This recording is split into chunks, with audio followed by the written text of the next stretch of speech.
Baker is the best baker. He's not a candlestick maker. Yeah, so no introduction. We're just going to go into it. Yeah, fuck it. The countdown is on. Someone's watching. Hello, someone. Hopefully not a one or a grandma. Sorry. I've been with students all day, so we're on live. Hello, welcome to Magic Without Fears, the Hermetic Podcast. Ike Baker, round 2. Welcome back to the Frater RC show. How's it hanging, my friend? Low and lazy, brother. I'm very glad to be here. I really appreciate you having me back on. I think we have really good chemistry. It's always an entertaining conversation, and you've got an incredible lineup of guests for this particular run that you're doing here. So I am honored to be a part of that. Thank you. Yeah, I felt it was a good way to celebrate 5-year anniversary of this podcast is to line up 5 really awesome guests. And if the 5 guests turn into 6, 7, 8, which they sort of have, and keep it going, then I'm down with that as well. And I've mentioned this before, but I'll say this to everyone watching. I should actually make a little comment. You know, the StreamYard thing, super chats help people. It's an expensive little thing to use. And I don't really have the time to master OBS the way that's necessary to actually have a guest on without it conking out. So, yeah, any super chats really help just cover the cost of the live streaming. So if you guys like the fact that the way we do this live and you get to interact and ask questions, then please show your appreciation with a few shekels our way. Thank you very much. But now enough of that silly business nonsense, and let's talk about it, because boy, you've been up to so much. Since I saw you last, you put out 2 books. You've taken a retreat to Egypt and to New Hermopolis, and you're doing it again. What else have you done since I saw you last in your lackadaisical life? Well, I've gained about 30 pounds, and the author pounds, right? Yeah, exactly. Yeah. The nonstop sitting and snacking. Run up and down the pyramid. You couldn't run it off going up and down the pyramid. No. Well, I did do a lot of running around Egypt. Yeah, I did. You know, I kind of was logistically on site running the conference. Sort of. I was emceeing the conference. I spoke at the conference, and then I also kind of did the audio video, which ended up. Being a real travesty. I all the video files got corrupted, and so I have audio of that. I'm still trying to work with salvaging this video stuff, because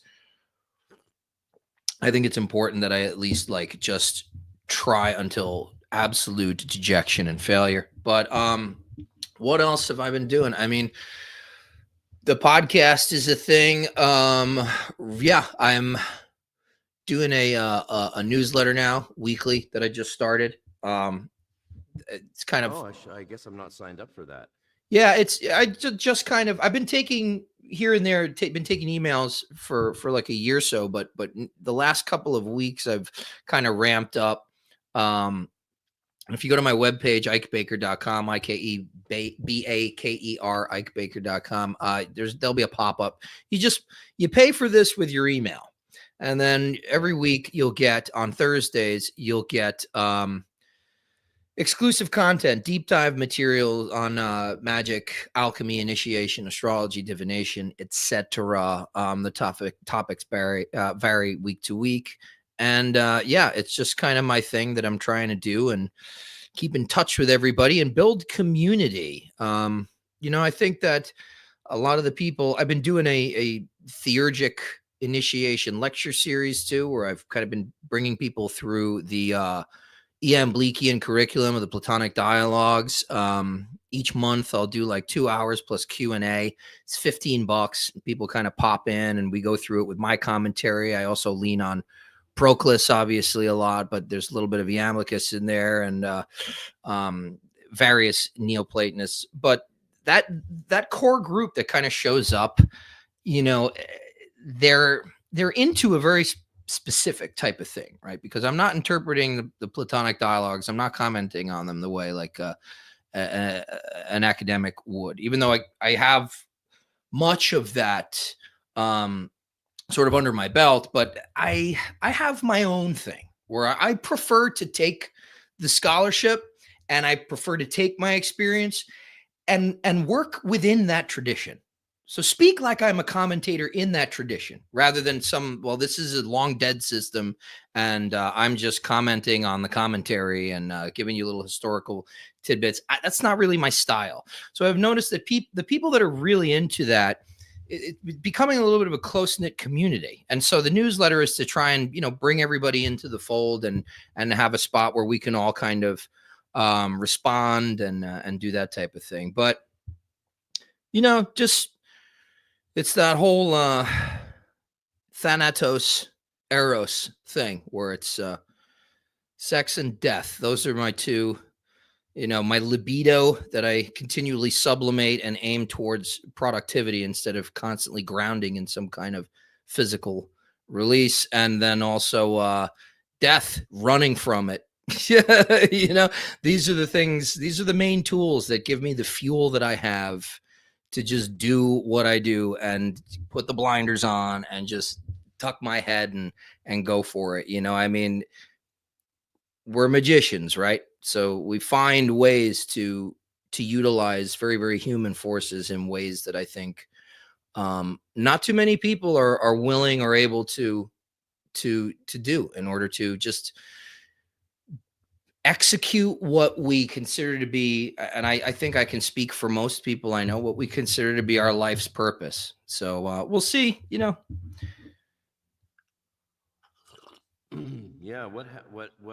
So what went right with the new Hermopolis and the retreat to Egypt and all of that? Technical issues. I mean, they're here, I think they're here to stay as the technology keeps developing, right? And learn to use it. Like, no, as soon as you learn how to get a handle on how you do things, something new device comes along or some new method, and all of a sudden, like, like we're live streaming to all these locations, which is really awesome. But I forgot to like do the thing about the super chats and program a goal and stuff. It's like, oh well, okay, I guess I could try and do it later while you're on a ranch or something. But it's like, yeah, it's hard, technical difficulties, and they're here to stay. So, but what went right about New Hermopolis? Tell me, I want to hear how awesome it was because I know it was. Oh, it was incredible. Wouter Honograph was there with you in person. Yeah. So we had amazing. Yeah, so it was held. Myself and Dr. Mervat Abdel Nasser founded it, and the Hermopolis Symposium. We had a lot of help from everybody, but most especially Dr. Aaron Cheek was, indispensable. And what an incredible, not only a brilliant person, but what a gentleman. And we had a host of scholars, Shannon Grimes, Wouter Honograph, Charles Stang from the who heads the Harvard Center for the Study of World Religions. Tons and tons of great people. Aaron Cheek was there, obviously. We had a lot of really good keynotes. Greg Shaw did an online piece. Mark Vernon did an online piece. But we also had practitioners. Jamie Lamb was there. P.D. Newman was there. Soledad Davies was there. Just all sorts, man. I mean, we had Carl Hayden Smith, Pascal Michael, Siri Vevely was there. It was unbelievable. It was stacked. And some of these people I knew personally, and some of them meeting them for the first time, but the energy, the dynamic was incredible. For many of them, it was their first time in Egypt.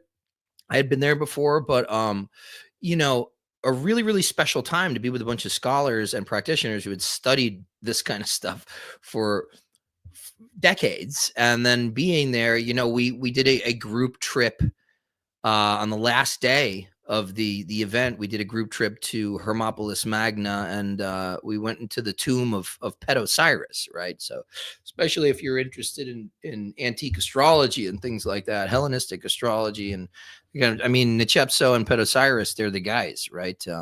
Calculators of the Almut and Figuris, and all this interesting Egyptian Deccan-based astrology, and just incredible stuff. So the conference was fantastic. We all presented. We stayed at, and the conference was held at Dr. Nasser's New Hermopolis Eco Village in Minya, Egypt. I mean, unbelievable little place. Sequestered there for 4 days, having to hash it out. Practitioners and scholars, and get along and eat dinner. And it was just fantastic. We'd go out in the morning and meditate, and Soledad and Jamie led an astrological sort of tour of the night sky, and we did some Orphic hymns. Soledad led some hymns out there while we're all sitting out in the desert, actually in the necropolis. We were like on the city of the dead, and just looking up at the stars in Egypt, in the desert, in Minya, and phenomenal. A lot of headway was made. We have started a foundation and sort of an academy for the New Hermopolis and the symposium. One of the things, I chaired or I moderated the sort of group convocation afterwards, the discussion on how to bring what we've done here, the topics we've covered, and the spirit of Hermeticism. How do we bring that into academia and bring that into the public, and that sort of Hermetic spirit of learning to, I don't want to say course correct, but maybe bring a little bit more equilibrium to what's really going on in the modern paradigm intellectually. And there were a lot of fruitful conversations with a lot of people who are in positions where they can, affect certain changes. And it was really, really, outstanding. And it was something that I will remember for the rest of my life. That was incredible that I got to do that. And we're having another symposium this year, but I'm going to be leading a 9-day field immersive excursion through Upper and Lower Egypt with private, like on-site access to places like the Temple of Hathor at Dendera, the Osirian at Abydos, some of the goddess sanctuaries in Luxor, and teaching the history, theory, and practice. It's a whole different. It's different. Yes, this one's different. Well, wow. This one is just like this field immersive excursion that I'm leading 16 people through, but it just so happens, we talk constantly. Everybody kind of on the board for the Hermopolis Foundation, and myself and Dr. Nasser. She's a dear friend and a sweet, sweet soul, but a powerful woman. And she was like, "We're going to do the symposium like that. What do you think of this? And we'll, can you be there this year?" And I said, "Well, what dates do you have in mind?" And she said October 27th. And I was like, "My tour ends up, my class ends on the 26th. I'll see you there." I'm like, couldn't have worked out more perfect than that. Is there much problem? I just saw that you had your tag says local wizard under your name. That's amazing. I love it. You're so funny, dude. That was what was taking me so long to log in. I'm like, what the hell do I write here? That was what took you so long. Yeah, I'm like, vagrant? No. Yeah, I encourage. My guests should feel free to use those little things creatively. I mean, obviously, putting your website's probably the smartest thing to do, but I much prefer your style, brother. I've never claimed to be smart. Okay. So good. So and you got scholars and practitioners together, and no fisticuffs, eh? No fisticuffs at all. Just no dead bodies, no death on the Nile. Like I said, there were dead bodies, but they had been dead for centuries. So, no, it was the interested in presenting it something like that. I had some sort of amenable, attitudes and a spirit that is I think embraces what we were going for, which is ancient wisdom for the present, and I mean, some of the people there have written, have their work has been instrumental in bringing us, like Professor Hanegraaff, and even Charles Stang's work on the diamond and things like that, and Shannon Grimes and her work on Zosimus and Aaron, his whole thing with Rubido Press. So you've got people that have literally kind of helped shape this zeitgeist. So we had the right people there, really. And the practitioners were all top notch as well. And it was amazing. I mean, if I could have stayed there forever, I may have. Like, if I could have just called, my fiance and said, just bring the dog and bring the cat. Like, we're just going to do this until the sun burns up. That I would have. It was really the few times in my life where, I guess I had an experience that some people have at like a Burning Man. Like I wouldn't enjoy Burning Man. I would lose my mind if I went to a place like that. But people come back and they were like, "Oh, it was a paradise. It was, this miniature model of the way society should be and could be. It was a beautiful thing."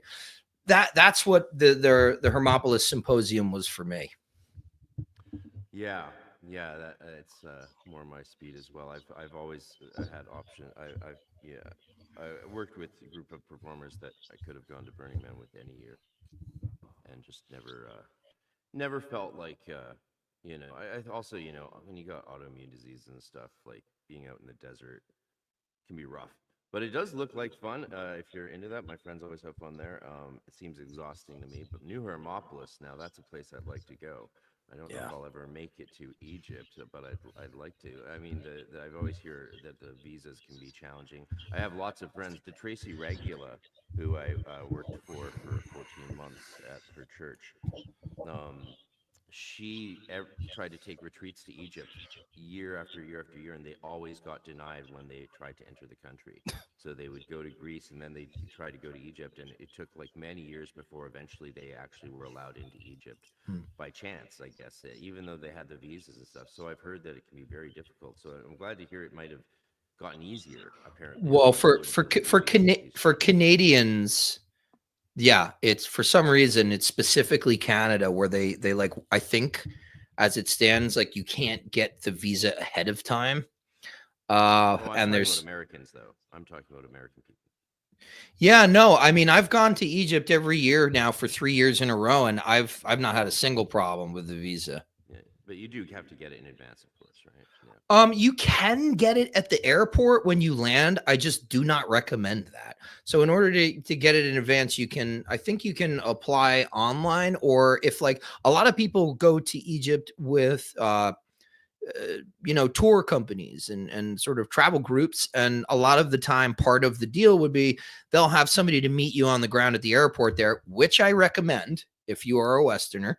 If you are somebody who lives in North America or Europe, I would definitely recommend having like, I think they call them advocates there, because the Egyptian airport can get a little dicey in terms of, stuff that we're talking about here. And plus it's martial law, so you're not messing with the police, you're messing with the military there. So it's good to have somebody who speaks the language and can kind of, make sure that nobody kind of busts your chops as you get through the airport. But normally those travel companies will send an advocate with a car and they'll have everything ready for you, which is going to be the case for the trip that I do.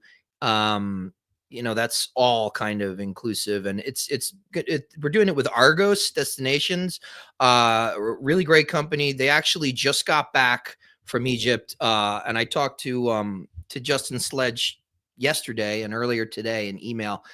They just got back. They did a trip with him, and apparently it looked phenomenal. We haven't gotten a chance to like kind of talk shop about it yet, but we're planning to do so. And so if I were to organize this myself, it would be a little more logistically bumpy, I think. But the fact that Argos is based there, and they do this a lot. The the logistics of getting the visa and getting places to stay and reliable transportation are just well taken care of. And we worked with someone from Argos very closely, who was on site, Aubrey Bamdas. She was doing on site logistics for us at the new Hermopolis, and she did a really great job. Yeah. Yeah, that's interesting. That the logistics are interesting to me. I find that again, as someone who wants to do more events and more events abroad, that's a lot to consider. Oh yeah. So yeah, when it comes to now the content, let's jump back to something you said about the corrective to the approach in things like the study of Hermetism and the Hermetica and spirituality in universities. I was talking just the other day to Dr. Chato, who of course you know as well, and she was saying that the resistance now is from practitioners more than actually academics. And back when I first got involved in the academic study of Western esotericism in 2004, I went to the first ASE conference at East Lansing, Michigan. Right, I went there to interview with Nicholas Goodrick Clark to get into his doctoral program, which I did then. And then practitioners were the minority, for sure. We actually were kind of quiet. So the two main practitioners there that were clearly practitioners, I was less I was less public about it, but me and Martin Starr were very obviously, part of something. I had been exposed by the National Post newspaper in Canada, had exposed me in a vicious attack on the Waldorf school system. So I couldn't really hide it. Like when I showed up, Arthur Vers Lewis already knew what he'd read the article. Oh my The God. article painted me and everyone who went to the Waldorf school like we were insane and psychotic. And everything said about me in that article was complete lie, which is shocking because I said lots of things that would just be just as strange, but she decided to like make things up. Nothing that she said was actually the truth, including how many students were in my graduating class. Like weird lies, like Well, that's just graduated with only that's 6 other students. It's like, yeah, you're lying. that's just And journalism, I dude. didn't, yeah, it was a rude awakening to journalism. Like all they do is lie. That's I was all they do. I was in school for journalism. I was editor of the newspaper in my college and the literary magazine. I used to do all that. I mean, I interviewed some because it was in New York.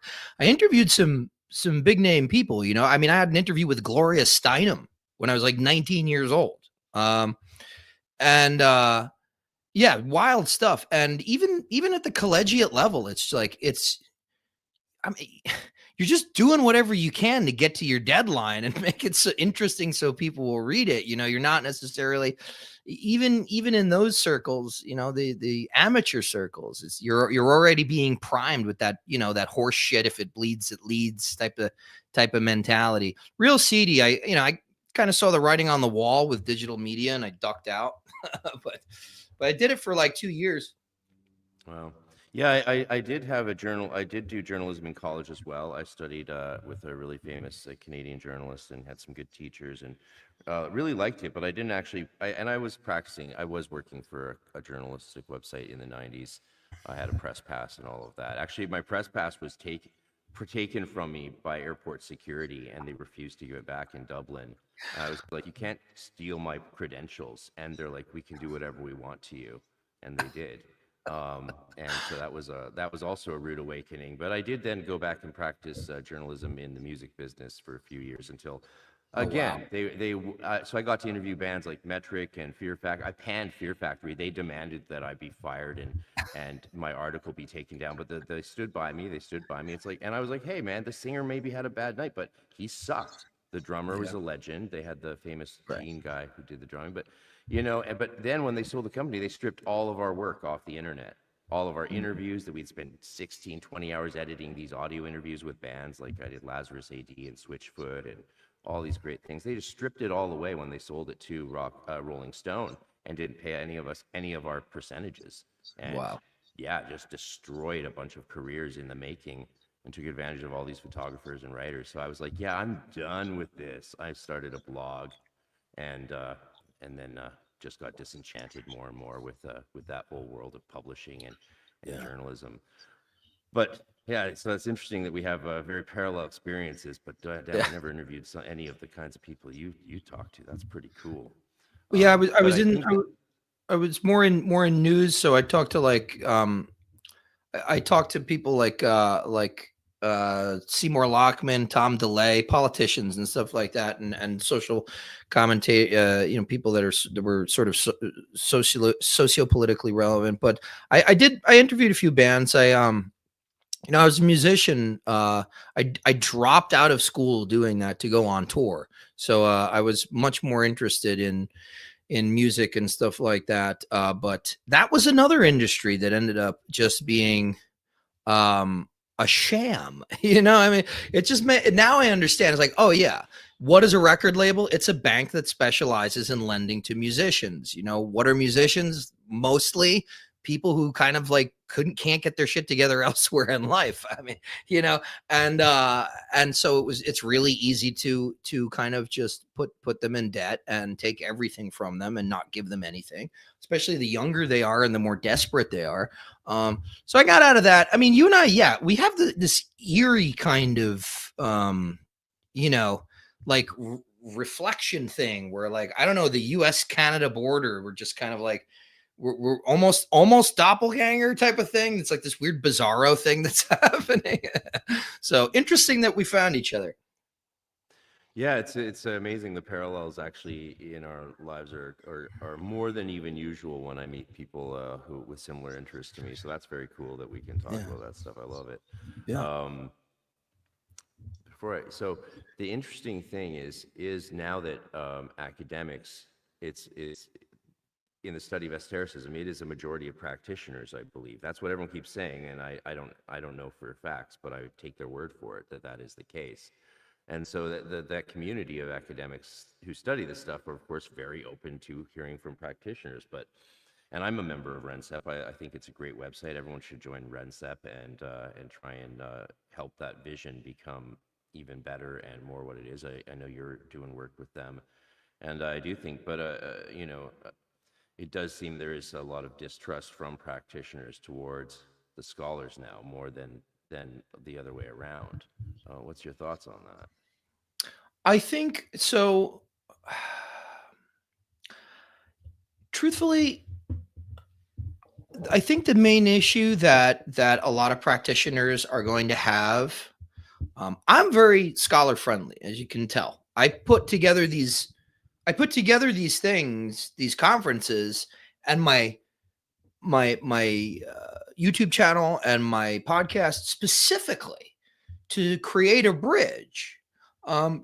Even just a couple of years ago, I did find an over-representation in the consumed media online, of scholarly content that kind of explicitly espoused a materialist atheistic worldview, and there's nothing wrong with that necessarily. Like you got to have both, I think, right? Like I'm not an atheist, and I'm certainly not a a positivist, and a sort of scientific reductionist. That's not me.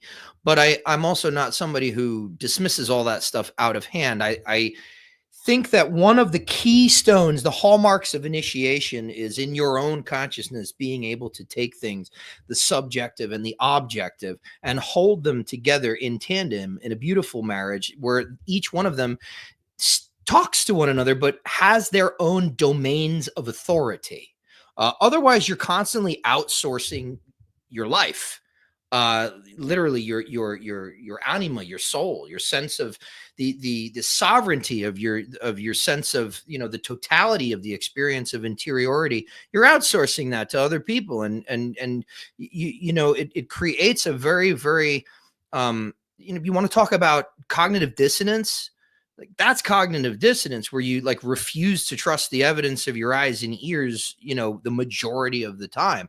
So that's not really my worldview, and especially in magic, so much of what happens in your right, and the Golden Dawn verbiage in the magical mirror of your universe. That 360-degree omnidirectional view you have from the inside of your sphere of sensation, the exterior world. Things are happening there. So subjectivity has to be allowed to speak, and it has to be heard, and it has to be factored into the equation. Otherwise, you will never understand magic. Or mysticism, for that matter, in its more profound levels. So in order to be able, I think that there should be part of the qualification for somebody to get out there and start, doing 100 YouTube videos a month, is to have had those experiences and to be able to speak to those experiences. So, that's what I've tried to do and bridge both worlds.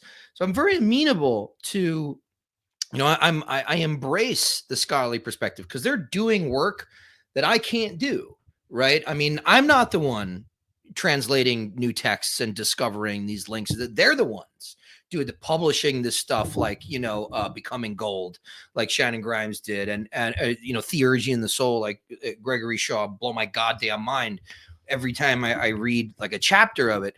Those people are doing that work. It just arrived this week.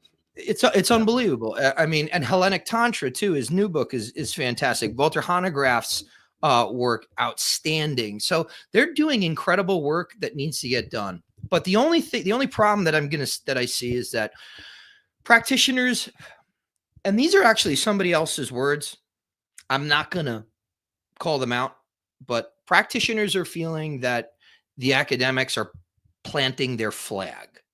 And so what do I mean by that, right? So we don't know who's a practitioner or not. I bring them on my show to ask them.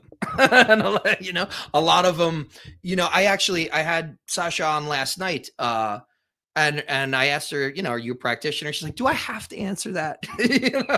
So we don't know who's friend or foe out there, so to speak. Not that there's no gray area, but we don't know who we're talking to, really. And so the thing is, the academic YouTube channels, the academic books, they're more so the digital media than the print stuff. But for sure, they are taking the lead in the presentation. They're taking the reins of the presentation of occultism and practical esotericism, or the study of esotericism, as it enters into the mainstream. And a lot of practitioners that are invested in, sort of branding themselves, want to be the expert. They want to be the foremost people out there at the, striking while the iron's hot, at the crest of the wave. Now that people have languished for 3 decades, writing books for independent publishers, and now all of a sudden there's this massive opportunity. I see a lot of that, and I see a lot of resentment. Like, I did this, people feeling like, oh, I did this my whole life, and I was, poo-pooed and rejected, and now all of a sudden everybody's interested in it. It's that kind of like, that punk rock kind of insular, protective, don't come on my territory thing. And the only thing that the only sensitivity that I feel, because I happen to know a lot of these people and work with a lot of these people, a lot of academics, and a lot of burgeoning academics, the next wave of academics coming through, things like Aleph Trust and stuff like that. I work with a lot of them, and a lot of them are practitioners, and a lot of them, like an equal amount, are interested in becoming practitioners. But the thing is that, academia will ultimately have the high ground. They will be able to select which practitioners get to be a part of the conversation and which ones get shut out. And I think a lot of people are afraid that they're going to get shut out, because I see at this point, I see no other. We don't have people like E.R. Dodds, who's basically spent his whole life translating the Neoplatonists out of one side of his mouth, and the other side he was like, this is all bullshit. We don't really have a lot of vocal academics. You talk about Godric Clark, you talk about Versluis, we're talking about Hanegraaff. These are people who are like ultimately sympathetic to a lot of this stuff. So I don't see any real reason that practitioners would in any other way feel like threatened or pissed off. It's just, I think it's becoming a little bit of a turf war. That's interesting. Yeah, so that's how you see it, as a turf war, as people being overprotective of their traditions and their spirituality. I mean, it makes sense, right? It's part of it's your, tied in part and parcel with your consciousness, and also for a lot of people, identity. And identity, of course, is a very dangerous thing, Right. as Freud and all the psychologists accurately pointed out. It object identification, I think, is one of the few psychological discoveries that still really holds a lot of water, and a lot of, you don't see many psychologists be like, oh Absolutely. no, they were wrong about that Freud was wrong, or Jung was wrong, or they were. No, that's one thing that people really talk about, is the danger of identifying with things. So Yeah. that's part of a lot of what our spirituality is about not identifying with this image of yourself, and which causes a schizoid fracture in your identity, in your mind, creating two people, who you actually are and who you imagine yourself to be, and that's a Right. One's a dangerous thing. golem. Yeah, a golem, a doppelganger, evil persona. Whether, even if that identity is something good that you've created and doing good things, it's going to affect you in a negative way, 100%. psychologically. Apparently, I mean, Eric Graham Howe, Druid in Psychologist Clothing. Shout out to the wonderful Dr. Ian Edwards for publishing his PhD dissertation as a Druid in Psychologist Clothing. Anathema Publishing, go Canada. By Canadian, they've removed all the American products from all our stores. Like liquor stores, grocery stores, they've taken away all the U.S. products, so we can't get the things we need anymore. Oh, wow. Yeah. Double punishment, right? Yeah, it's not good. It's really dark. It's really dark up here. And anyway, so that identification is a problem, and I think people, again, yeah, they're protecting their turf, but the fear of being excluded or being negated Not heard. is real. I think. I mean, the one Rencep thing I've got that aligned with my schedule was one that Angela Puka made me aware of, and I jumped on board and got to see it. And it was with a book, How We Become Gods, or How We Create Gods, by an author, right? I don't remember the exact title. You might know what I'm talking about. And this woman put out this book on how gods come into being, or how we become, the problem with it that everyone did identify, I think, quite accurately, was the author, right, in appearing to be sympathetic. And I haven't read the book, and I didn't get to be part of the Q&A with the author, so I just didn't have time. So I only know one tiny piece of this, and take that for what it's worth. But when you write a book that's supposed to be understanding of where religious or spiritual people are coming from, but your premise is still that obviously this stuff's all not real, Yeah. you're what are you doing? Like, you're useless from the get-go, as far as I'm concerned. I If your agree. premise is, how do we understand what this stuff is really is, with the premise that it's not what people think it is, what is that? What are you Well, doing? that's the It's problem. intellectually incredibly sloppy. That's the challenge of phenomenology when you are coming from, the traditional, what is now the traditional sort of academic background, where it's like you're literally made to feel. I was in college. I went to every kind of college there was. State school, private university, trade school, community college. I've been to every kind of college you could go to. And you're made to feel like an idiot if anathema if you are not towing the line. And I think that that very well may be changing, not from what I'm hearing. There's still pressure. That's why, yeah, a lot of people might be practitioners now, but they can't talk about it in academia. They and can't? Not really. No, there's a lot of people that will not put their necks on the line, even still, and I at least this is my understanding from the people that I've talked to in this kind of situation, where I always ask people, beforehand. I will usually ask them, privately, are you a practitioner? And I'll get a whole range of answers, but more than I'll say more than 3 or 4 times in just the last couple of months, I've had people be like, yeah, but I don't want to talk about it. So, and so that's, yeah. I mean, because the thing is too, especially now with the advent of podcasting, is like shit can go viral. You don't even know. You don't even know why and who's going to see it. Family, neighbors, like you have church people, you have no idea. So you do always have to, I feel, a lot of those people feel like they have to cover their ass anyway. I respect it. But Yeah. the only other thing that I see happening on the ground is this severe reaction from a certain subsection of the occult community that is still vested in the 1980s kind of new age way of engaging with esotericism. And what do I mean by that? I mean this kind of very intuitive, feelings led, feelings based type of thing where it's all about, chakra healing. And I have a Reiki certification. I studied acupuncture and Chinese medicine. I've worked in this kind of stuff. I teach divination. I teach how to connect with your intuition and the difference between intuition and instinct and how to open the eye of the mind. So I'm not poo-pooing any of this stuff outright, but there's this whole like bag of bullshit that comes with that mentality, that MO, that way of doing things that is very self-congratulating and very self-assured and very credulous.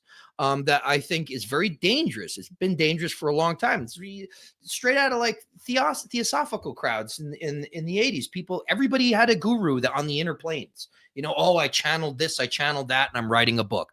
Nobody gives a shit. That's for you. That's not for the world. What kind of angel communications you extracted from a marble or something like that. So there's that kind of crowd now that's seeing how occult literature, esoteric media, esoteric practitioners are now having to reevaluate their output in the light of serious academic study. And these are the D's, and these are the, Spinozas. These are the scholar practitioners. We're seeing a reemergence of this, the Agrippas, the Paracelsus, these people who studied this like it was a science and also practice and adhere to these things. And there's a huge subsection of these communities that don't want to do that. They feel threatened by it. And there is always the danger or the challenge of, you don't want to get too intellectual about this stuff, or you won't be able to access as readily. You won't have the same kind of access to your intuition. You have to straddle that line, that very, very delicate sine wave shape of, dynamic equilibrium where you're keeping a foot in both worlds. I'm in touch with the inner realm, but I'm also, these things have communication, they have relationship. And I find that practitioners that are like really, really ensconced with the whole kind of like share circle type of esotericism, they're having a severe reaction to it. And I see that in esoteric orders even more than I see it online. I see it kind of quote unquote behind the scenes, people really trying to like, no, we don't want this. We don't want to have to, learn big words and talk about philosophy. Yeah, well, you see that actually also in a lot of Golden Dawn orders and temples and groups.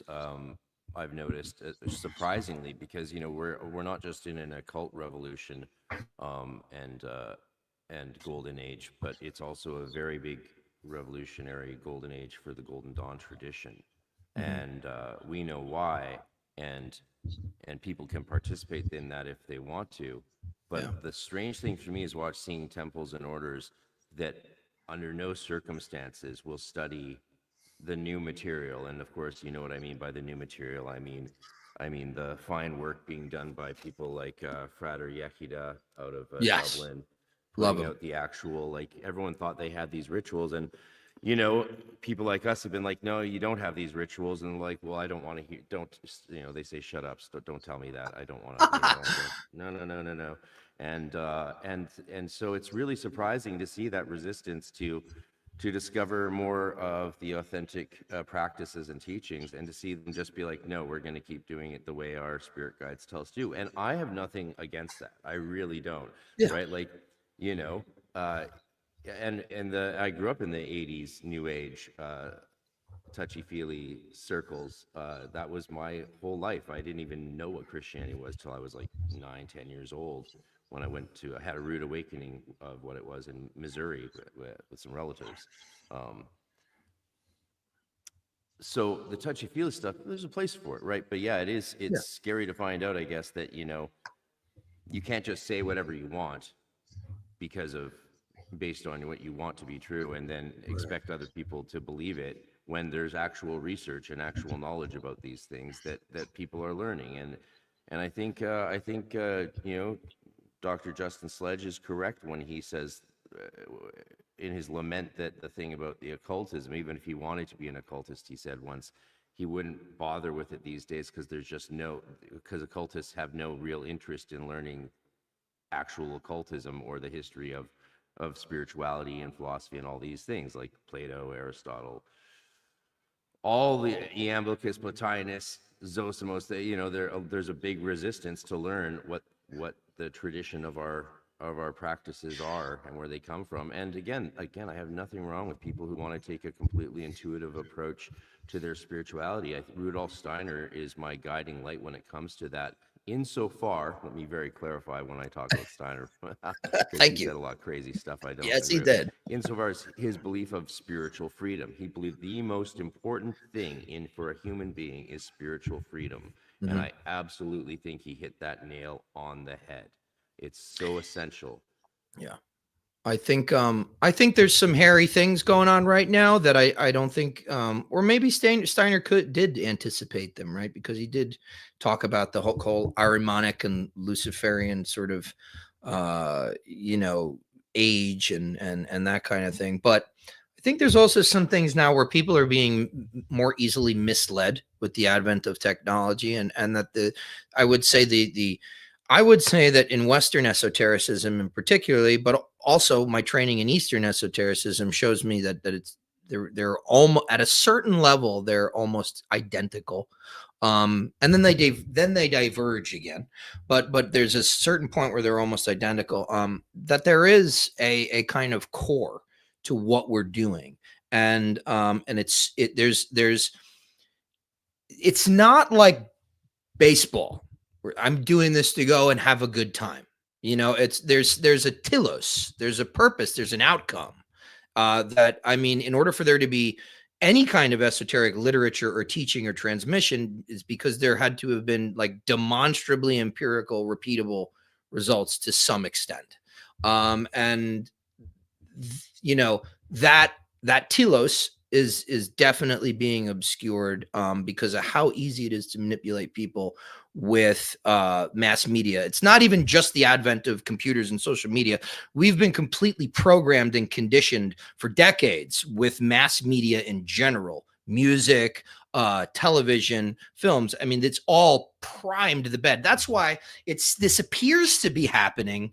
This collective insanity appears to be happening in a very short period of time. In reality, we have been made insane over the course of generations, and now throwing fuel on the fire. So when it comes to spirituality, I do agree, people. That's how we know God is good. That's the only way we know God is good, is because we've been given free will. Okay, so yeah, of course, that totally. That's in line with the idea. But the thing is that I think there's a lot of misinformation out there right now. And to Justin's point and to your point, I was having, visionary experiences probably like 15 years before I knew who Iamblichus was. But I'll tell you this right now, it wasn't until I started studying De Anima and On the Mysteries that I had the words to talk about what I'm experiencing, because those people, almost 2,000 years ago, Iamblichus was saying the same thing. He was saying the same thing. I tell people all the time, like, my first visionary experience, an angelic figure in my mind's eye during a sort of quasi semi-guided visualization, it achieved a species of autonomy. And it was existentially startling. And I grappled with this idea, but that's the whole theory behind a talismanic image. I just didn't understand that at the time. And the only way I could, explain this, the only way I could speak about this was that I am not thinking this. How is it possible that I'm not thinking this? That I cannot anticipate anything it says, does, moves. The anima, the life in this thing's eyes was what, set me, taken aback. Like, oh my God, what is this? And how did you get in here? And so it's only, I had this experience probably like close to 100 more times before I started reading Iamblichus. And he's talking about how, the mind and attention follow what happens. They're not, the mind and attention are not grasped by the divine, but the fantasia, the imagination, the imaginal is grasped and seized by the divine and is made more than human, is made now. Your imagination are the materials through which the divine is communicating to you. This is the reception of the divine, the theophania, the revelation of the God that happens in the imaginal, in the luminous body, the algoides soma. I now have that understanding because I read Iamblichus and I wasn't afraid of this kind of dense and learning new things. So I recommend that to everybody. Everybody. I don't even care if you're at a 3rd grade reading level. You got to figure this shit out. And I think even the most solipsistic old school New Ager, and I say these things actually. I speak from a place of love because I come from that world and I still have one foot in it. They, I think, would be massively fortified and chuffed to read these old writings and find out that they're part of a much longer tradition than they thought, that people have been experiencing the world the same way they have for much longer than most people realize, and coming up against the same obstacles and the same arguments. Like, we don't need to rediscover arguments that have already been hashed out over centuries and millennia. We can actually just go look at them and share them and talk about them and move on from there. I think. Otherwise, we're just chasing our tails or going in circles. If we're going to go in circles, let it at least be a spiral, upward, downward, wherever. Just not actually. And maybe that's not possible, some people would say, I guess, but I'm not sure. I do have to quickly run to the bathroom. I've been drinking water all morning, recovering from St. Patrick's Day yesterday and my epic live stream. But I have a question from the audience, so if you wouldn't mind addressing this question while I just quickly have a little bathroom break. Please. Are you able to see this on the screen? Yeah, from Nicholas Delors, a good brother of our, good Frater in France. So he says, you can see it? Yeah, I'll just leave you to address that, and I'll be right back. Sure. All right. I'm going to read it in case this plays back for anybody without video. He writes, "Hello, Mr. Baker. I heard some years ago that some authors and historians were very critical of the veracity of Lewis's initiation story in Toulouse." And here he's talking about Harvey Spencer Lewis and his initiation by the Toulouse Rosicrucians, which he claims allowed him to found AMORC. Do you have an opinion on the veracity of this story? I do. I wrote about it a little bit in my book, A Formless Fire, which if you get it, don't get it on Amazon. Go to triaprimapress.com because Amazon are thieves. But unless you live outside of America, the United States, because then Amazon can deliver it to your doorstep. But I did a whole kind of chapter on the Rosicrucians, particularly in the French occult revival. The interesting thing to me that I have found is that,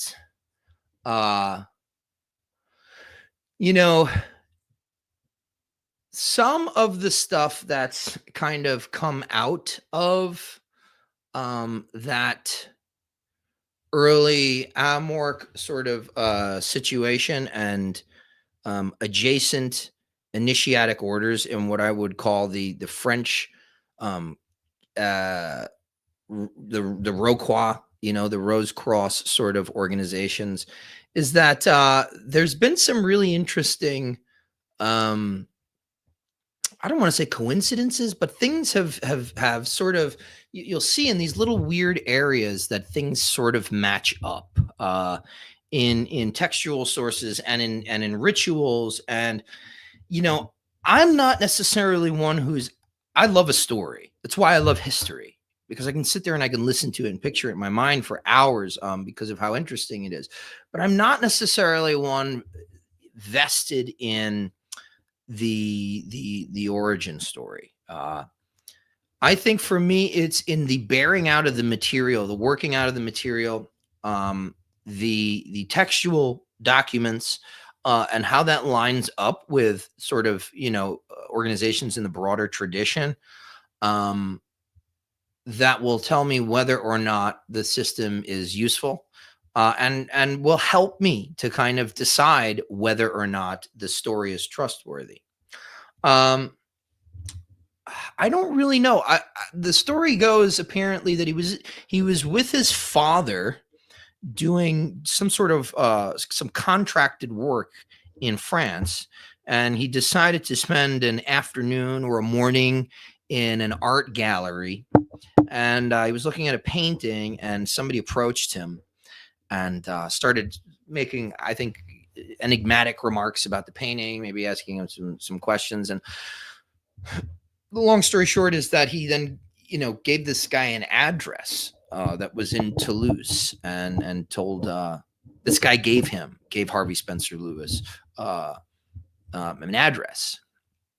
Maybe there was a name on it or something like that. I can't recall the precise details right now, but so he shows up on an evening, and he claims at that point he was initiated by a group of Rosicrucians in Toulouse.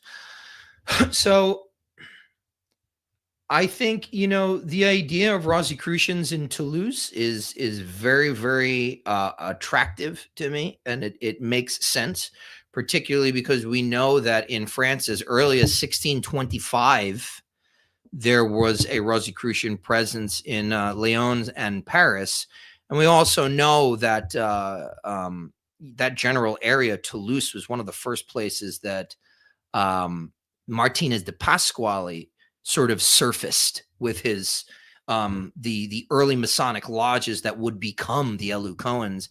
And we know from Pasquale's writings, particularly his letters to his students, that he claimed to have been trained in a Rosicrucian order, and he greets and writes to some of his students on their honor as a Rosicrucian. So he definitely thought these are some of the things that pointed to Toulouse for me. In terms of Harvey Spencer Lewis's story, it doesn't make sense to me, but it doesn't mean it didn't happen. And I guess long story short is that I don't think, even if the story was kind of like half concocted, maybe it's a half truth, he's concealing something. He might have had his own reasons to conceal certain things. To me, what's more important is the system and what you derive from it, and for me, how that matches up with other things. Like how does AMORC and maybe the earlier teachings, the earlier curriculum and rituals, how do those stack up against something like, let's say, the OKRC, right? What do those things look like that are sort of in communication with each other and of this sharing of a tradition, and even in things like the OKRC and in certain other rituals, you can see this sort of exchange. And I wrote about it in the book, this exchange between them and Northern European Illuminism and things like that. You can see that these things were in close communication with each other, and they show up in rituals. And so if you don't have those rituals and you haven't read those rituals, you won't necessarily be able to glean that. So that's usually my metric, and I guess that's a really convoluted way of saying, like, I don't really care if it's true or not, but I think I'm inclined to believe that some part of it was, excluded, exaggerated, fudged. Sure, I think that's the case, but I I wouldn't write it off completely. I think that's a little irresponsible too. Yeah, thanks. That was an epic answer to that question, and thanks for asking the question, mon frère. Yeah, I was trying to, I fill wish I'd space while known. you were. Yeah, and you did a great job. I heard it all in my earbuds. I was in Toulouse for like a week, trapped there because my bank account was hacked, verifiably hacked by while I was in mid transit. Right, I was changing flights essentially, and it was hacked. It was hacked multiple times, and so I wasn't able to leave. I couldn't go anywhere, and so I was stuck there. But I didn't know. I was too stressed out to really, investigate the occult side of the city. And then, of course, later on, I found out how much Rosicrucian history it has, and other wonderful esoteric aspects of that town. And I was so sad to not get to explore it. But I will have to return to France, obviously, at some point, and do it properly, not under duress. Yeah, I've never been. Yeah, I mean, after Toulouse, I was then stuck in Paris for like 3 weeks. That's awesome. And I was even there on the day where everything was free, and I could have gone to the Louvre. I didn't go to anything. I could have seen the what's it called before it was burned, Notre Dame. Notre Dame. Yeah. Yeah, before the ceiling was burned off of it. Like I was too stressed out, and I probably shouldn't say that because the people who hacked it are undoubtedly watching this right now or will be later, and they'll be very happy to hear how much damage they caused to my life and family, and they're evil men. And, Yeah, you know what's funny? I watched something last night. I can't even remember what the hell it was, but this old guy, he says, I don't tell anybody about my problems because 90% of people don't care and 10% are glad you have them. yeah.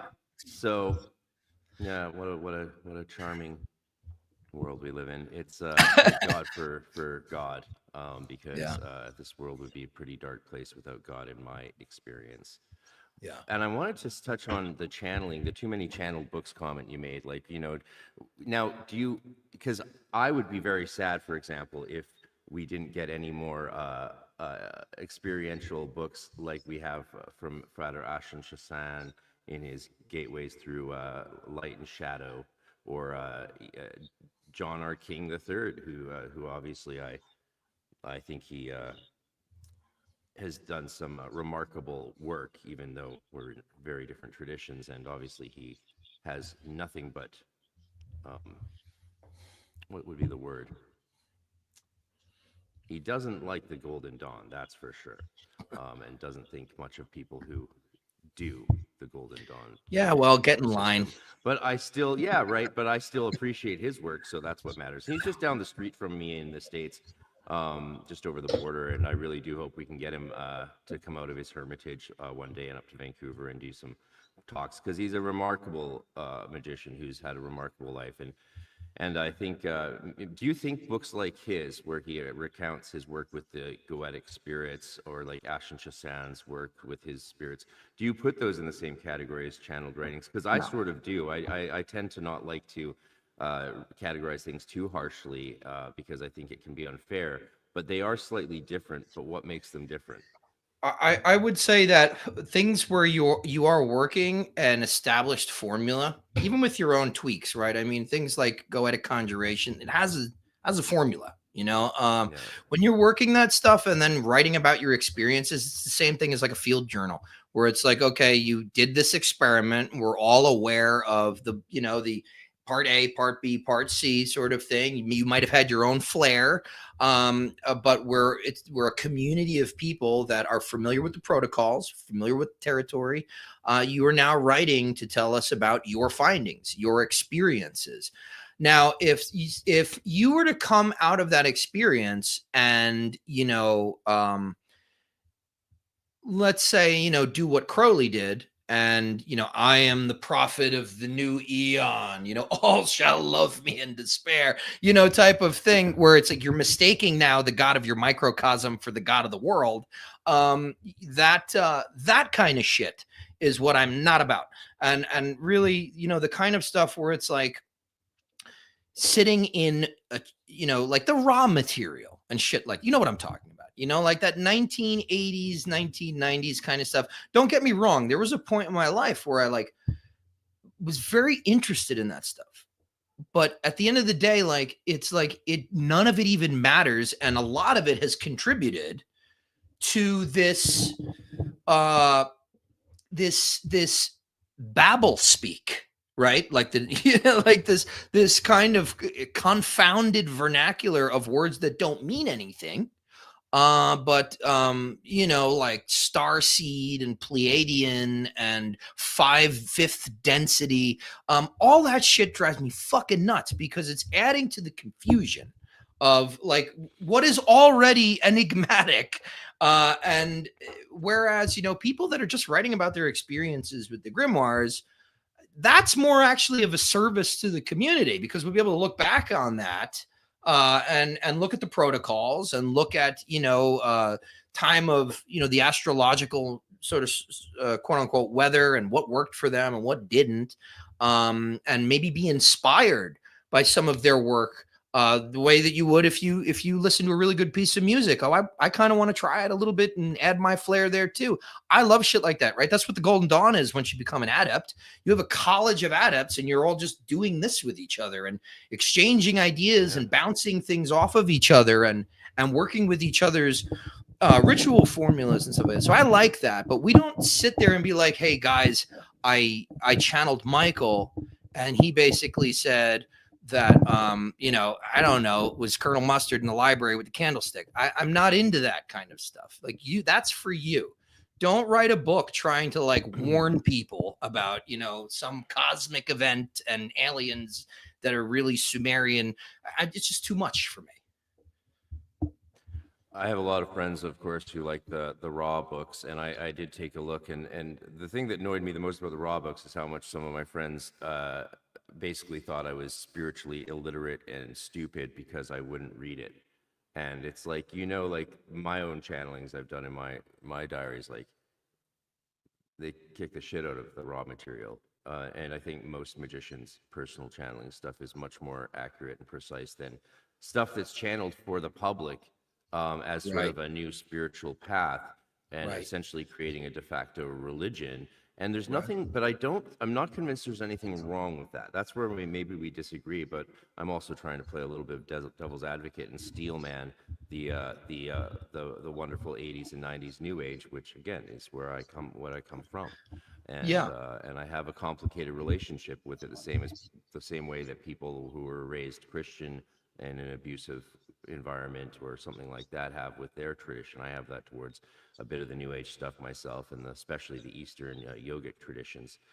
But you know, in the Western traditions, we experienced the misuse of spirit communications as well. For example, like one of the most devastating things that was done to my family in the Golden Dawn tradition was when you know, one of the adepts told two of the adepts essentially told my sister that she was meant to marry one of them, and she got engaged to them on that ground. And oh my God. It was kind of I didn't know I found out after that's what they had told her to do that. I thought she really did love the guy who was a friend of mine and who still runs a Golden Dawn order that's very popular.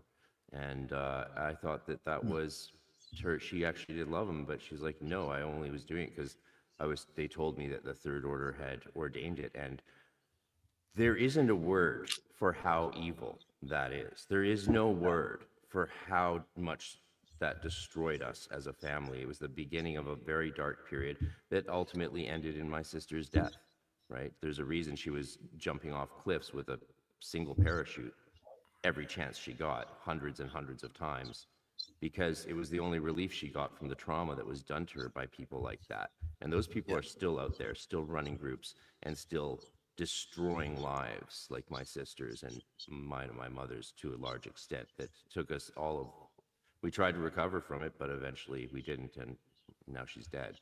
And so, you know, why, but that wasn't the tradition that did that. That wasn't the practices that did that. That was evil men who are still out there destroying lives and tricking people. So it's incredibly dangerous, this stuff, in the wrong hands. And that's the thing that's where I get heated about it. Right.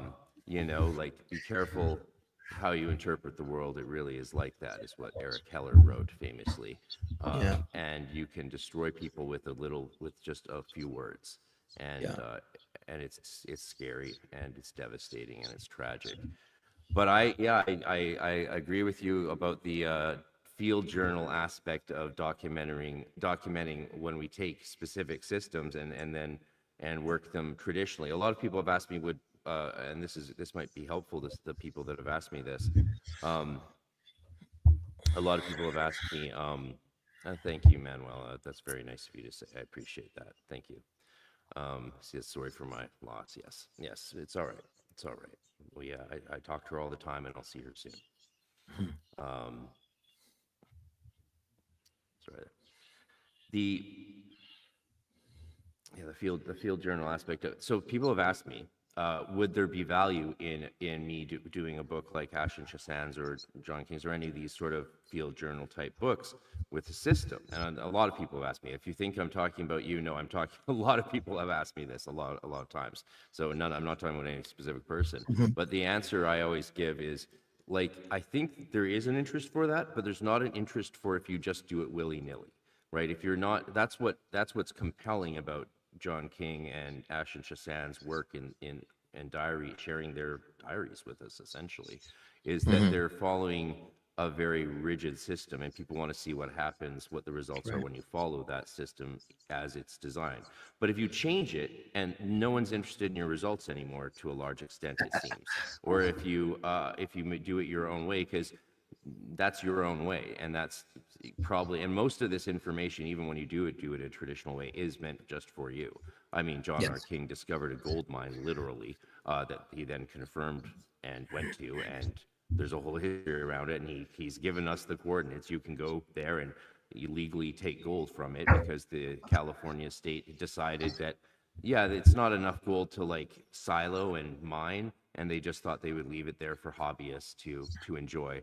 But of course, as he discovered when he went there, after the spirit told him its secret location, there was armed men there, I believe, and he did have to escape. So, and you can go there. You can go there, check it out, and see the gold. So that's remarkable. And sometimes those things do come through, and sometimes Edgar Casey's predictions have come true. Some of them, and I think, you know, people need to know to judge this material on its own merit. Don't just take it because for gospel because someone claims it came from God. Everything's from God, even crap. Right. And and you need to be discerning. Discernment is a huge part of spirituality, but due to I think the commodification and during this time of the spiritual revolution, a lot of untrained and unreliable and unethical people are getting involved and trying to, like, basically, you know, destroy others to amplify their own sense of self-worth and power. And yeah, it's sad to see. It's sad to see these things are dangerous. Right. Well, I mean, and that's the thing for me, is that I don't necessarily think it's wrong that people have done stuff like the raw material and challenged it. My thing is that I don't like it. Certainly, I think it's ridiculous. But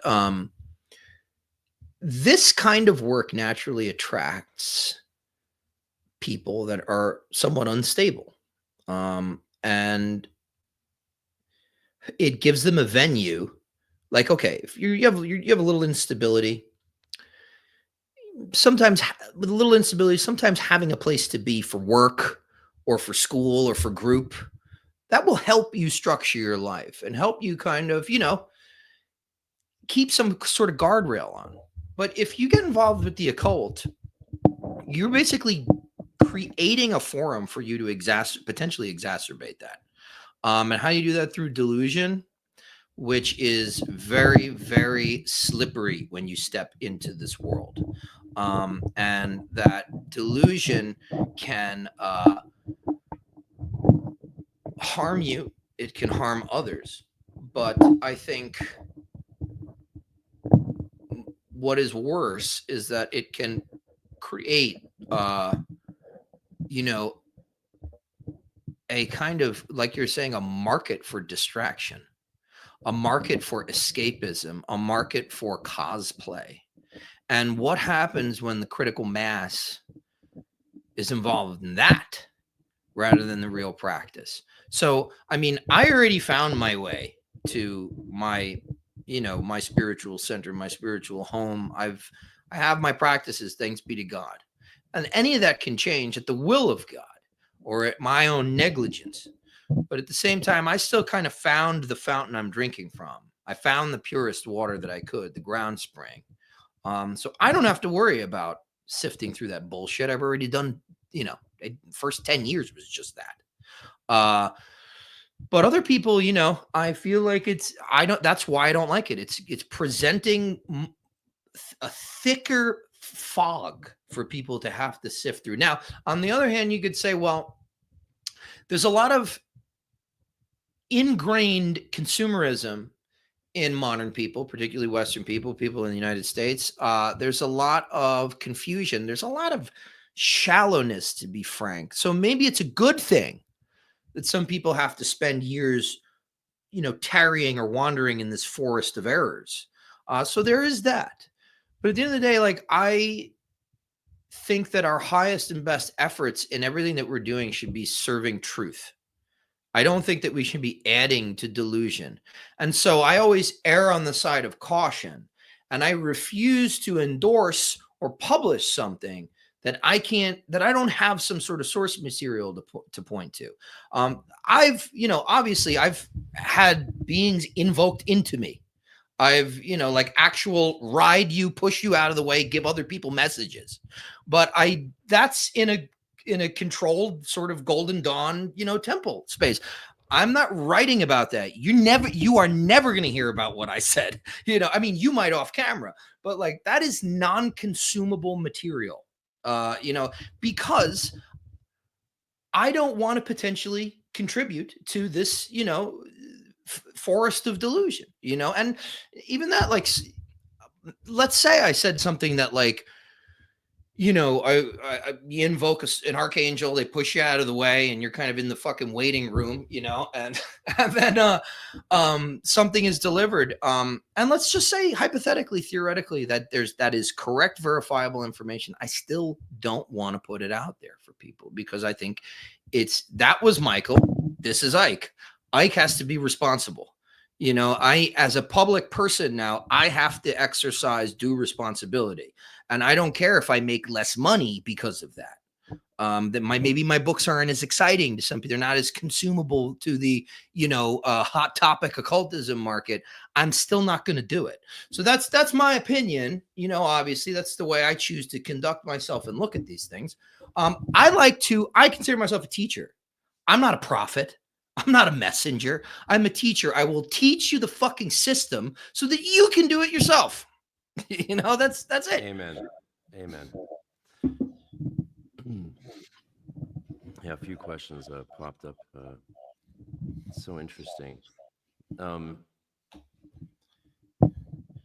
should we go with this? I will point out, when you touch the mic, it comes through quite loudly. I'm sorry. Yeah, it's all right. It might be really loud for some people who are listening with higher headphones turned up and stuff. And hopefully my volume's okay now. Someone mentioned my volume was low, so hopefully I fixed that. I just turned up the gain. Okay. This is just such an important thing to be discussing. I'm so glad we're talking about this topic. Good. It's long overdue that this conversation be had in the esoteric world today, because we've had it in the past many times, but memory is short. After River the Nematon reached out to me on Instagram the other week during all the drama, and I was like, yeah, it's just a shame that no one had warned me about some of this stuff years ago. I could have avoided sidestepped some of it. He's like, oh, I was making a big fuss of this years ago, and no one listened and no one cared or something. And I was like, oh Jesus, yeah. So we keep having to talk about it, unfortunately, because it's so important for people's safety and also for a responsible approach to your spiritual life, and so that you don't become abused or an abuser, and just trying to steal someone's spiritual freedom with your prophetic sayings. I mean, yeah, prophecy is real. Sometimes you will find out information that is going to be true. Like, an Enochian spirit I was working with and doing specific work to help my sister get improve her job circumstances. She was being passed over because of her immutable characteristics. And I did a ritual, and the angel said, "Yeah, I can make this happen." And she did get the raise in the new position and everything. The angel also said she would die in a year and a half, and showed me the cliff she would die on, and I told her about that. And we talked a lot about that. Yeah, and Wow. yeah, and when she went to that, when I heard she had gone to Europe without giving us notification, something entered me and said she will not return. She will die there. And I just then snapped back to myself, and I was horrified. I started crying. And I reached out to her, and she said, unless it's about a specific jump, she's going to keep jumping. Unless it's about a very, and I'm like, well, that's going to be basically impossible. So, I love you, and be careful. And yeah. Wow. So, you can get prophecy. And Yeah. what you do with it, but fat lot of good it does us, because we're fucking human beings. We're dumb as shit, and we're going to do what we're going to do. We're going to fuck around and find out, and then we're eventually all going to end up in the same place. What that place is, whether it's just a material earth and dust and ash, which is what I always thought, even during my training in the Golden Dawn, I still believed when we die, I would tell people I don't believe in reincarnation. I don't believe in this leapfrogging of lives. I don't believe that anyone was ever Cleopatra or McGregor Mathers or any of that. I think I was wrong about that now, and I can tell you why and how. But I believed we just rejoin nature, and that's a materialist perspective too. There's a lot of value to reductive materialism. Otherwise, we wouldn't have rockets in space and all be able to talk like this over the internet right now. So obviously the model is useful, but it might have limits. What those limits are is becoming a topic of conversation now again in a very serious way, as quantum research has gone beyond the limits of our ability to understand what they're discovering, which is a fascinating problem to have.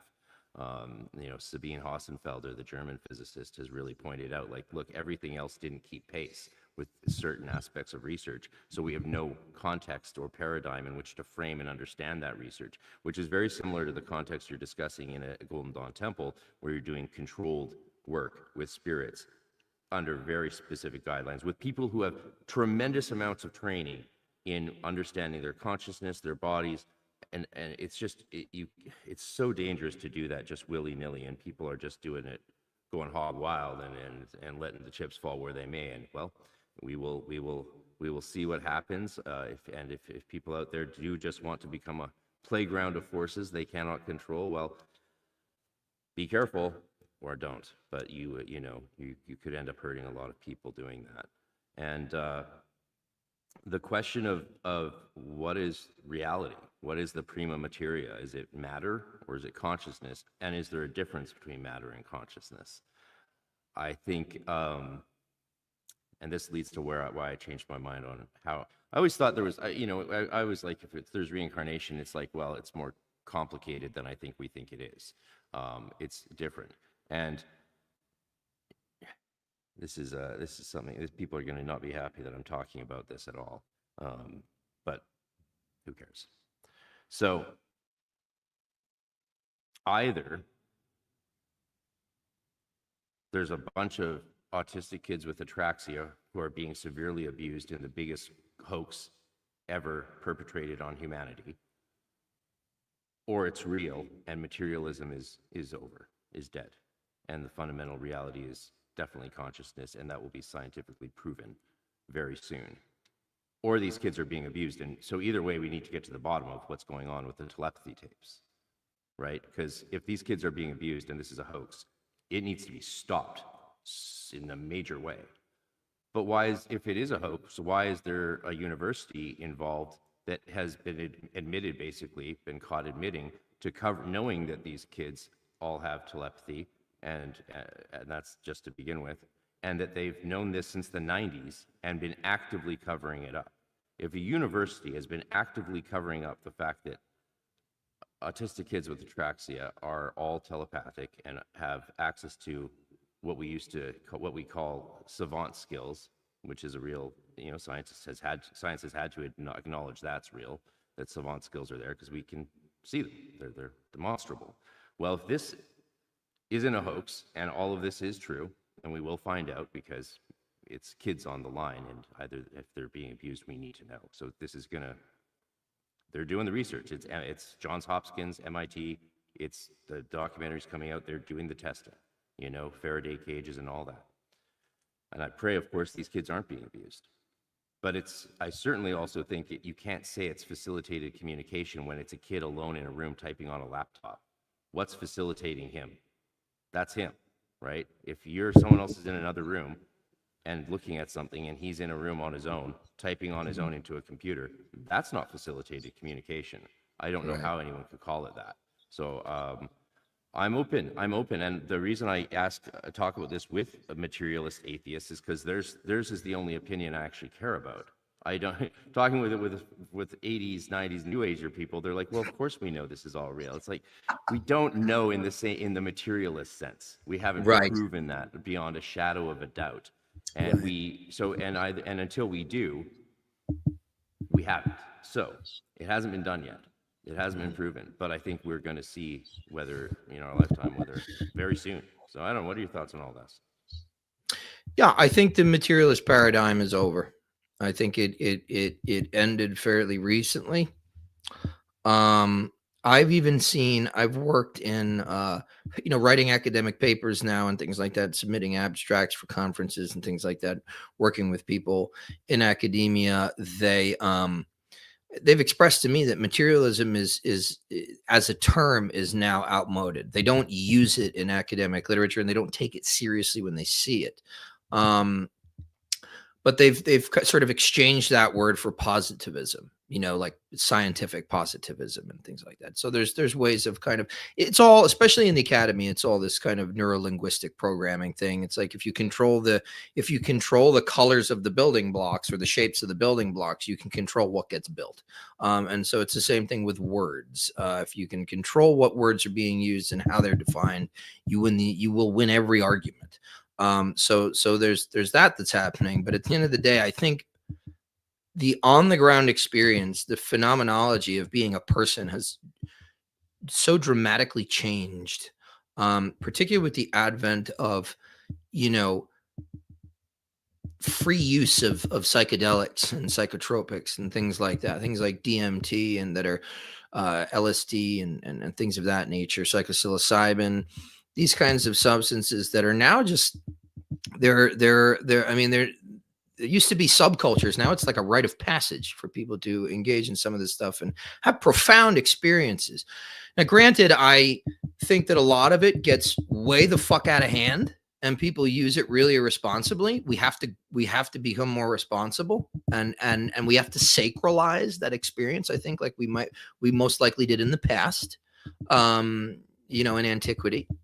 To sacralize those experiences. But I think by and large, people are, the overwhelming consensus now is that there is something out there. I think agnosticism is going to be the thing of the day for now. I think there's going to be a lot of spirituality a la buffet market style where everybody's going to try this out. I'm a Buddhist today. I got this funny hat on tomorrow. And, I'm doing all sorts of rituals and et cetera, et cetera, et cetera. And people are going to need to, like anything else, right? Because that's what we do. I heard someone say something really great, actually, that agnosticism actually is theism or is religious faith. Because that's what we're talking about. Right. When we talk about religious faith, we're not, most spiritual people or faithful people would consider it a tremendous error to fall into utter certitude. And to this tyrannical certitude, which leads to trying to put your beliefs over others or say convert or die, that old way of thinking, which unfortunately is still very alive and well in the world. But most spiritually mature people would say, of course, you should be agnostic. Essentially, it is like you should have faith but not be certain. This is Kierkegaard's big point about the leap of faith. Like if you're actually certain that you know it's real, that's not faith, right? Faith is having belief with fear and trembling because you don't actually know for sure, and that's what gives you the faith, and that's what connects you to God, is this openness to the unknown and to uncertainty It's so essential. It's what I wrote my master's thesis on, the ethics of understanding God and how that determines us as ethical beings. And I looked at Alain Badiou's understanding of evil to help craft my own, which came out of needing to know what the hell happened to my family in at the end of our time in the Golden Dawn tradition order we were in, and that led to, of course, all of Canada breaking from that thing. We all pulled away because they were making you know. Yeah. Well, I think too. So I kind of run in Gnostic circles, and you'll hear a lot like, we don't need faith. We're Gnostics. We know. And my whole thing is that, like, the Gnostic experience, which is ultimately trans-rational, right? Henosis is a type of experience where you might be obtaining some kind of gnosis. It's not inherent. You're not born with that. So until you experience that, you have to work for it. And what does that work entail? Faith. I need to have faith that there is something, that there is a Gnostic experience to have. And so I'm big on faith, because for me, in initiation, faith was the first lesson.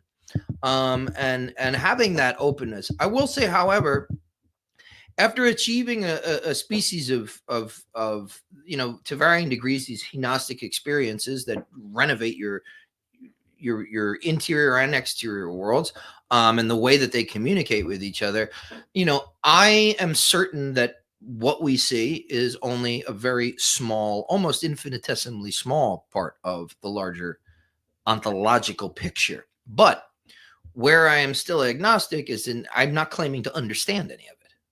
But I can say that I know for sure, I believe in continuity of consciousness. I believe in spiritual entities. I just don't claim to understand it. And that's the thing that you'll find with new students. They want to get to, a lot of them want to get to, it's like a baby, like an infant. Like, why is the sky blue? Why? You just keep asking why is it? It's like, well, now we're in the realm of theology, and no one is qualified to make definitive statements about that, because at the end of the day, right, I am definitely of the apophatic tradition, where the only accurate thing you can say to describe the absolute is in some sort of negation, right? Infinite means not finite. I'm not actually saying something about God. I'm saying I'm defining it by systematically saying it's not this, it's not this, it's not this, it's not this, until I've gone through everything that is. So that's the way that I approach it. But I do appreciate people who have, and that's where I differ from a lot of spiritual people. I'm not afraid of confrontation, and I view extremes as a part of there are the two pillars of experience of the cosmos, that it's predicated on extremes, and there's a whole spectrum of experience between those extremes. But I don't think it's my estimation that whatever is perpetually generating and experiencing this, it is of their will that there should be extremes to go to. Now, a lot of people would say, well, that sounds crazy. It's like, yeah, but the fucking hubris. I don't give a shit what college you went to. I don't give a shit what religion you are. The fucking hubris to think that what an infinite mind thinks is good. What is good to an infinite being. You learned to tie your fucking shoes a couple of years ago, and what's good. So the hubris in that is way more foolish to me than saying like, oh, we need to get rid of this and that. It's like, fuck it. Figure it out. Live your goddamn life, right? Be the mediator. Figure it the fuck out. Who are like, it's like what God says to, what did he say to Ezekiel? Where were you ere I laid the foundations of the earth? Where were you when all that happened? Who the fuck do you think you are? And if there's anything that magic and that initiation and that faith has taught me, it's that. Who the fuck do you think you are? I don't give a shit how many of your idiot friends in the echo chamber are saying the same stupid shit as you. Right side, left side, doesn't fucking matter to me. Who do you think that you fucking are? That's really, get that through your fucking head. So that's my stance on things like extremes and passion and things like that. I think it's one of the things that we're doing that we're totally fucking up. We are literally abstracting ourselves from our human experience by telling ourselves it's not okay to be upset, and it's not. Look, I'm not saying black out.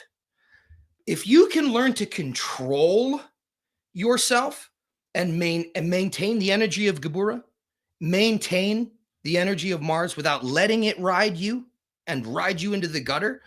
If you can do that, you have mastered something. You have mastered something. There is nothing, for all my Kabbalists out there, there is nothing on the upright tree that is Qliphonic, right? That's an absurdity. That's the Averse tree.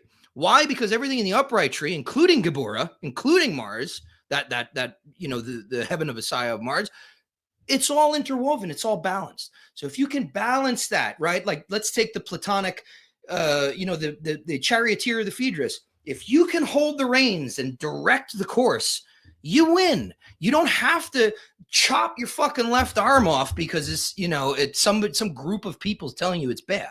You don't have to abandon the things that make us human. You have to master them. And that doesn't mean abandon them. That doesn't mean saw them off. It means integrate them and use them. Because otherwise they're not, if there was no utility, they wouldn't be here. Yeah. Wow. Absolutely. I mean, people are liking what you're saying, brother. And it's so important to say it, and I'm glad you did. And it does highlight again what your point about new students wanting to know what things are. What's the ontos? What's the source of it? What is it really? And it's one of the reasons, like, people, a lot of people have asked why I still see myself as a Golden Dawn practitioner if so many bad things happen to me there, right? It's like, well, bad things have happened in every community I've ever been in, like, right, starting from the yogic Maharishi world to the Waldorf school. There's bad, the only time you're going to be free of badness is if you're free of people, but then you're all alone, and that's bad. So you gotta eat take the bad. It's just part and parcel. But I love the fact about the thing that does keep me in the Golden Dawn tradition and loving it so much is that it doesn't actually even try to answer the question of what these things actually are, right? What it does do is it says, the Hieros warns the neophyte to not disparage what's holy in another's eyes. And I do think there's limits on that. For example, like, I don't respect people who, don't think that I deserve to live. That's, I'm not going to, if your religion says I should be killed, then yeah, I don't respect that. And I'm not going to defend your rights to even speak, honestly, if you're using that right to kill people. Yeah. But in the Golden Dawn, right, it's the answers are for your faith, whatever your religion is. That's why it's the Rosicrucian ethos is to not be a religion.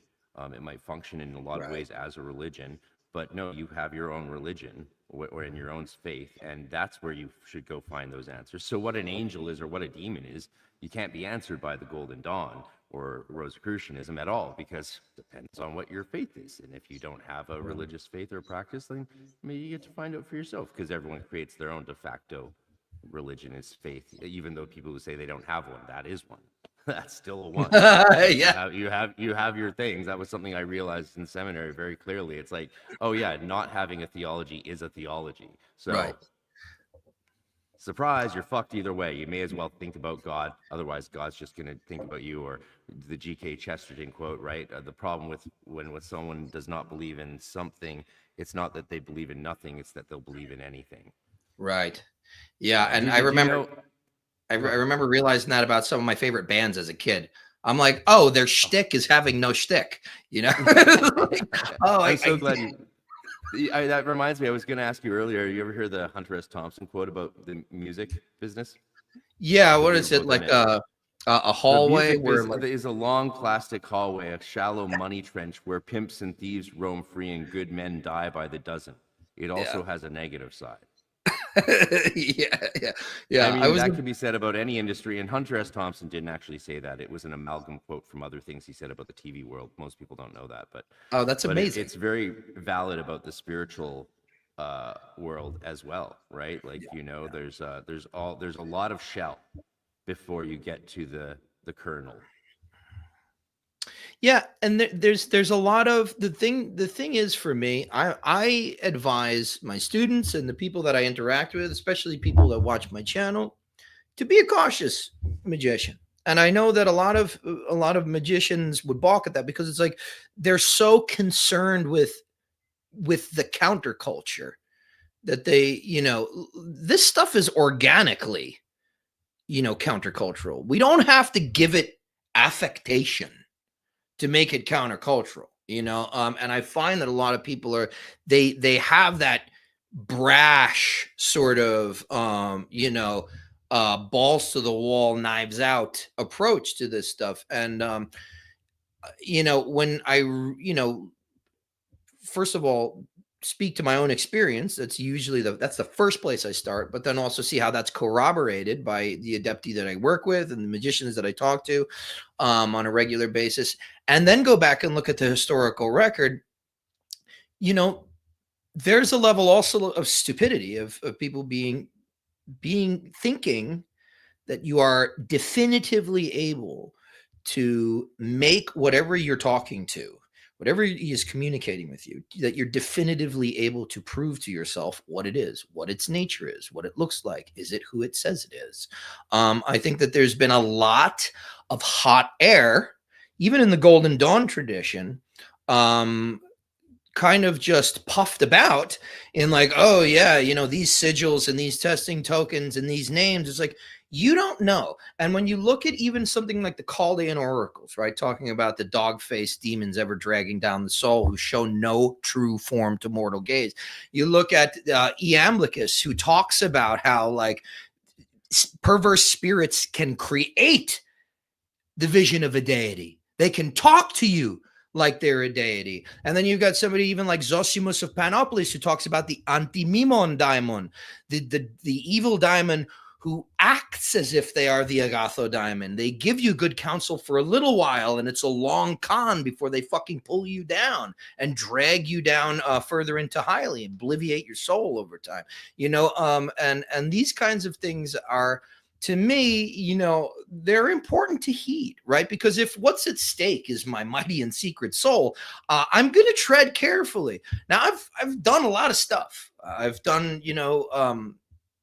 indigenous traditions. I've done chaos magic. I've done Taoist magic. I've done energy magic. I've done Western, all sorts of stuff. But I've really nestled into the Theurgic milieu, because essentially that's what you're doing in the inner order of the Golden Dawn, at least the way that ours has kind of formed and evolved in the higher grades, where there previously was no curriculum, no structure, but also because of and it says it right there in the flying rolls. Like you don't have to.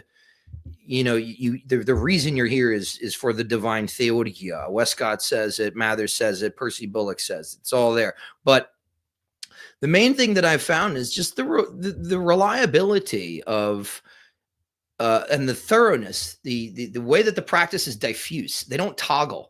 They don't throw on their ceremonial robe and today they're Ab Ammon and tomorrow they're, in the Hellfire Club. They live a lifestyle that is amenable to the attraction or facilitating to the attraction of pure spirits and not unclean ones. There's a lot on the mysteries in particular, and some stuff that Proclus says on the hieratic art.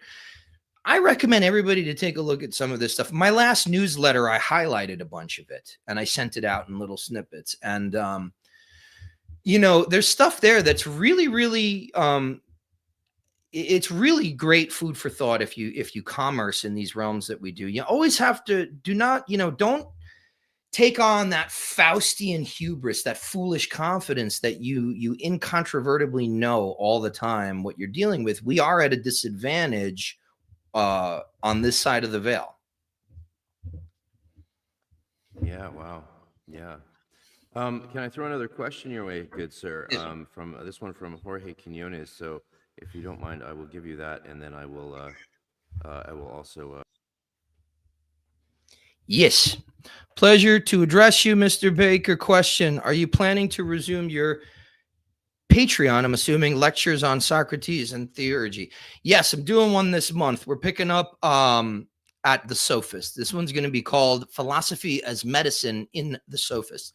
I am going to try and squeeze that in. I was going to actually post about it on my socials tomorrow, but I was going to try and squeeze this one in on the 23rd, which would be, I believe, this coming Sunday at what should be 6 p.m. Eastern, EST. I'm going to make a formal announcement about that tomorrow. And then the day of, I'm going to send out the link. If you're not on the newsletter, DM me your email. I'll put you on it, and it'll all go out through there. The day of, so that morning of the 23rd, I will send out the Zoom link. Thanks for asking. This is something I've really enjoyed doing, and I'm gonna go all the way to the end. I'm gonna cover everything in the Iamblichian curriculum up to the final dialogue, which is a Parmenides, but we're also going to jump into the ancillary dialogues, the supportive stuff that isn't a part of the official curriculum, like books 6 and 7 of the Republic, Porphyry's commentary on the Cave of the Nymphs, also book 10 of the Republic as well, the end of it, the Myth of Ur. So we'll be kind of bouncing around and getting all the supportive stuff as well. So thanks for asking that.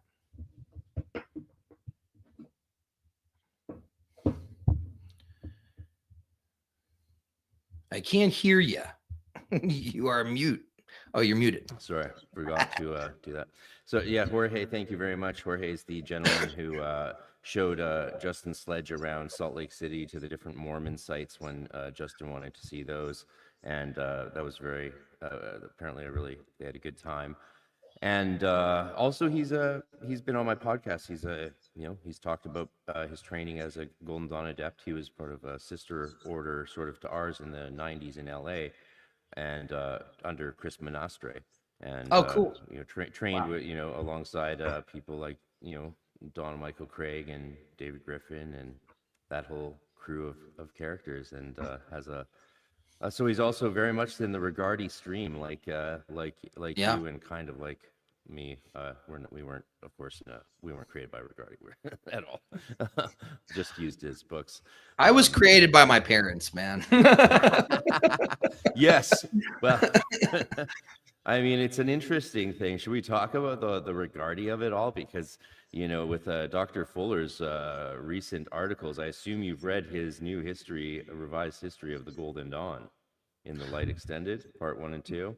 Yeah. I've been following along. I've been talking here and there with Tony as well, but we've fallen off recently. There's a lot of new stuff coming to light. Billy Hamilton too just released a book. I forget what it's called. Something in the Elemental Temple. A Stranger in the Elemental Temple. It's out of Lewis Masonic, and he's talking about how there was a ritual long before the foundation of the Golden Dawn and the discovery of the Cipher manuscripts. That was basically a prototype, an early version of the neophyte, and probably talking over a decade before, and this kind of weird order. I'm excited. I haven't gotten the book yet because it's shipping from London, and I might as well just buy it while I'm there because I should have, because I'll be there next month. But there's all sorts of in London. What's that? What are you doing in London? I'm initiating into the SRI there at Metropolitan College, and I'm doing a talk at Watkins for the new book, and some research at the at Freemasons Hall and the SRIA libraries for a couple of different projects that I got going on. But there's so much amazing Golden Dawn research coming out right now that it's so weird. I put out a book and I'm like, fuck, man. Like, this can be obsolete in like 5 years. Yeah, that's one thing, a problem I've had when I've in writing books. It's like, it's like by the time I get close like to the halfway point, I've learned so much in the process that I need to start over. Yeah. because it's like there's new stuff and all that. And the big this won't spoil it. This will probably encourage people to go support Frater Yekida and the wonderful Light Extended Golden Dawn Journal, which is just such a blessing to have. Thank you, Frater Yekida. We know how much work it is, and thank you. But maybe make the Canadian prices a bit lower. Sometimes He they're was, like he was $70. Caribbean. If you can, brother. But I'll support you anyway, brother. Caribbean Press was the first publisher to publish me.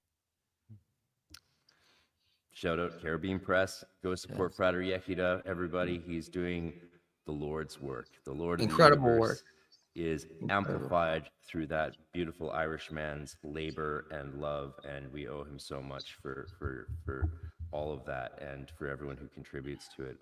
My heartfelt thanks on behalf of me and everyone I know. The really exciting thing Dr. Fuller, of course, has revealed, and I'm going to say he's proven it because I'm convinced that the Cipher manuscripts were created by Westcott based on the Golden Dawn tradition that Mathers created. So Westcott got the manuscripts from Mathers, created the Cipher manuscript to write himself into the history and shoehorn himself into equal status with Mathers. And the evidence is overwhelming. And it makes so much sense that, so the Golden Dawn system wasn't elaborated by Mathers based on the Cipher manuscripts that Westcott found or got from Mrs. Mackenzie or whatever. But he created them based on Mathers' system that Mathers had spent his life developing out of his research and the tradition. That makes way more sense.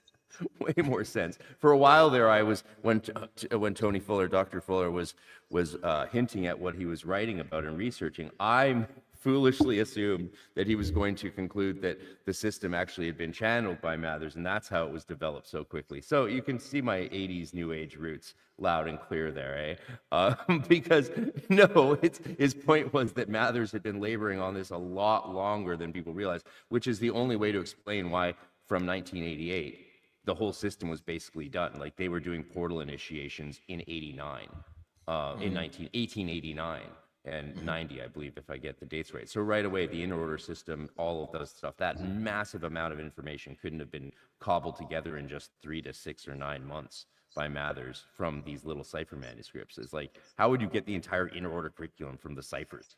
Come on. We always have wondered it, but no one's really addressed it until now. And he's really like, hopefully he writes a lot more and gives us a lot more of his blessed work and research. He's a well-known manuscript expert and really good at detecting forgeries and all of that sort of stuff. And no wonder why he's pursued that in his life, right? He's somewhat connected to the GD tradition, right? Just a little bit. Oh yeah. Yeah, I mean, he's I would say that Tony's probably the greatest living Golden Dawn historian. But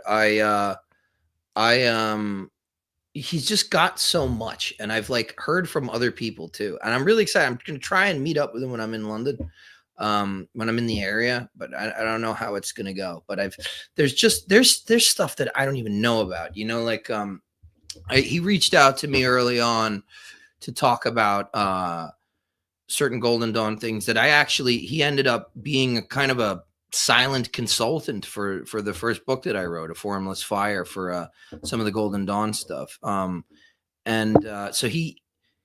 there's stuff that, like, I don't know, like, I hope that everything that he has access to comes to light and finds its way into safe hands in the future, because there's just so much I think that he's probably sitting on.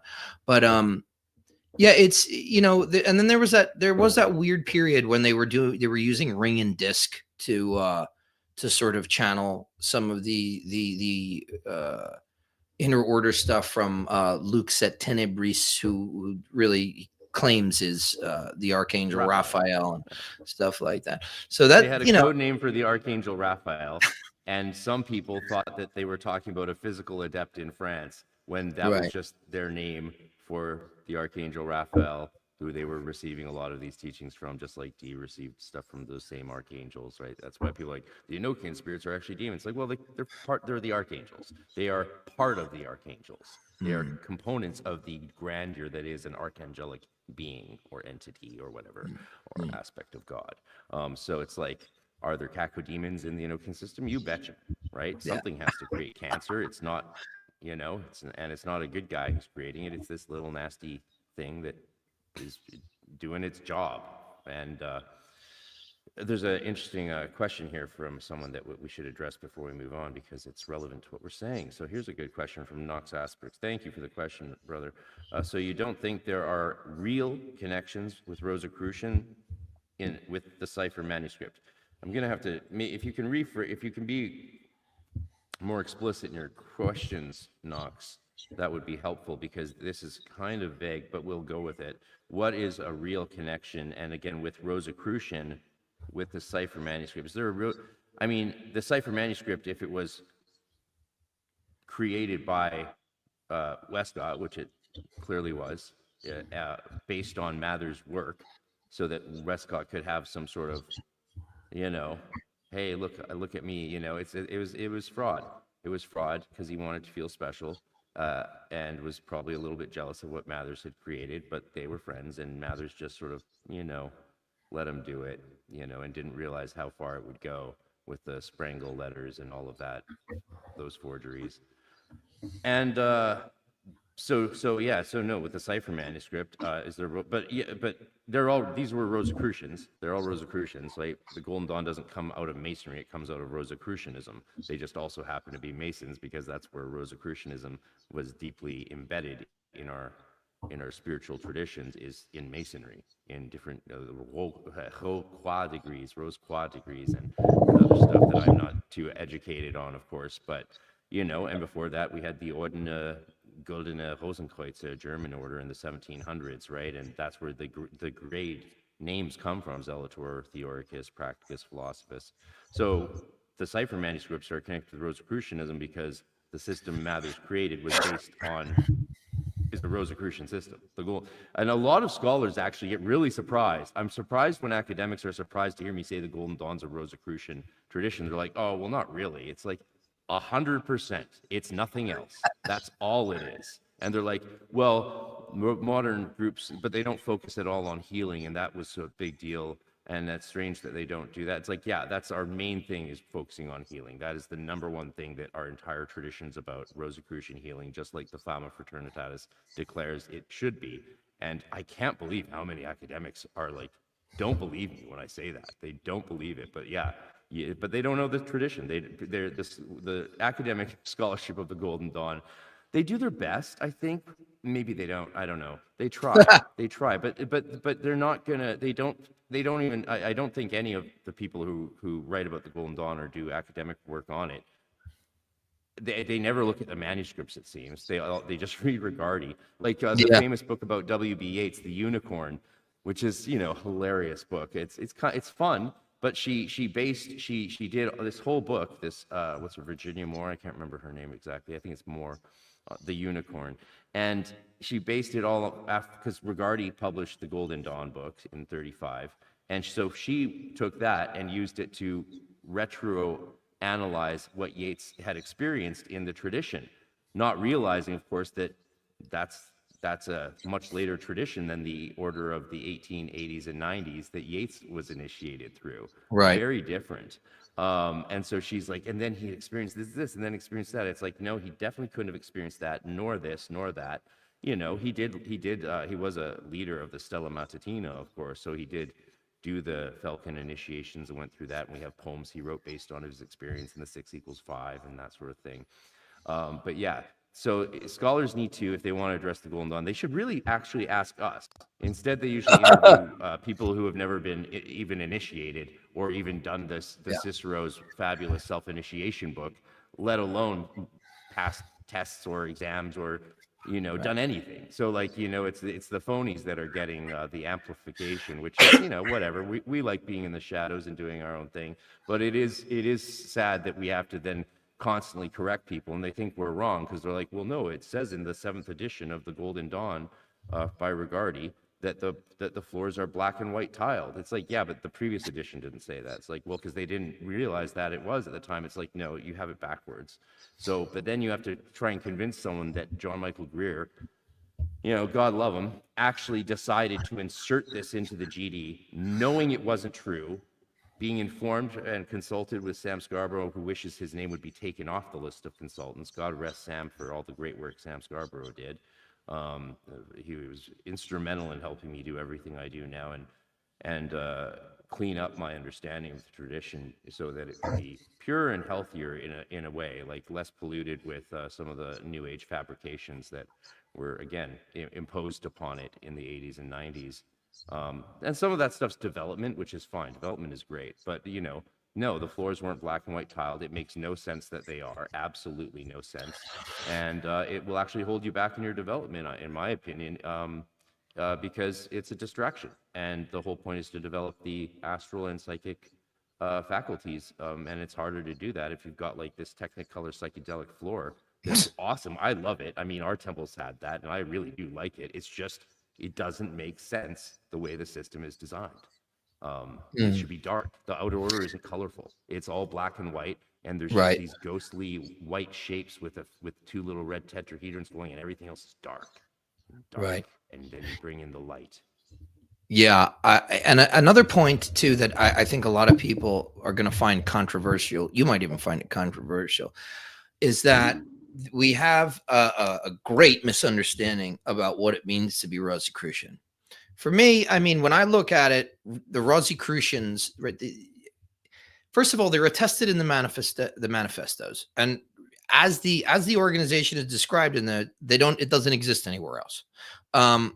In that way, as far as we know, there, like, you have Adam Hasselmeyer's response to an earlier draft of the Fama, circulated around Tübingen 2 years before the Fama is actually released. So you know that there's a group of scholars commenting, rebutting, working on this stuff, but the group of scholars,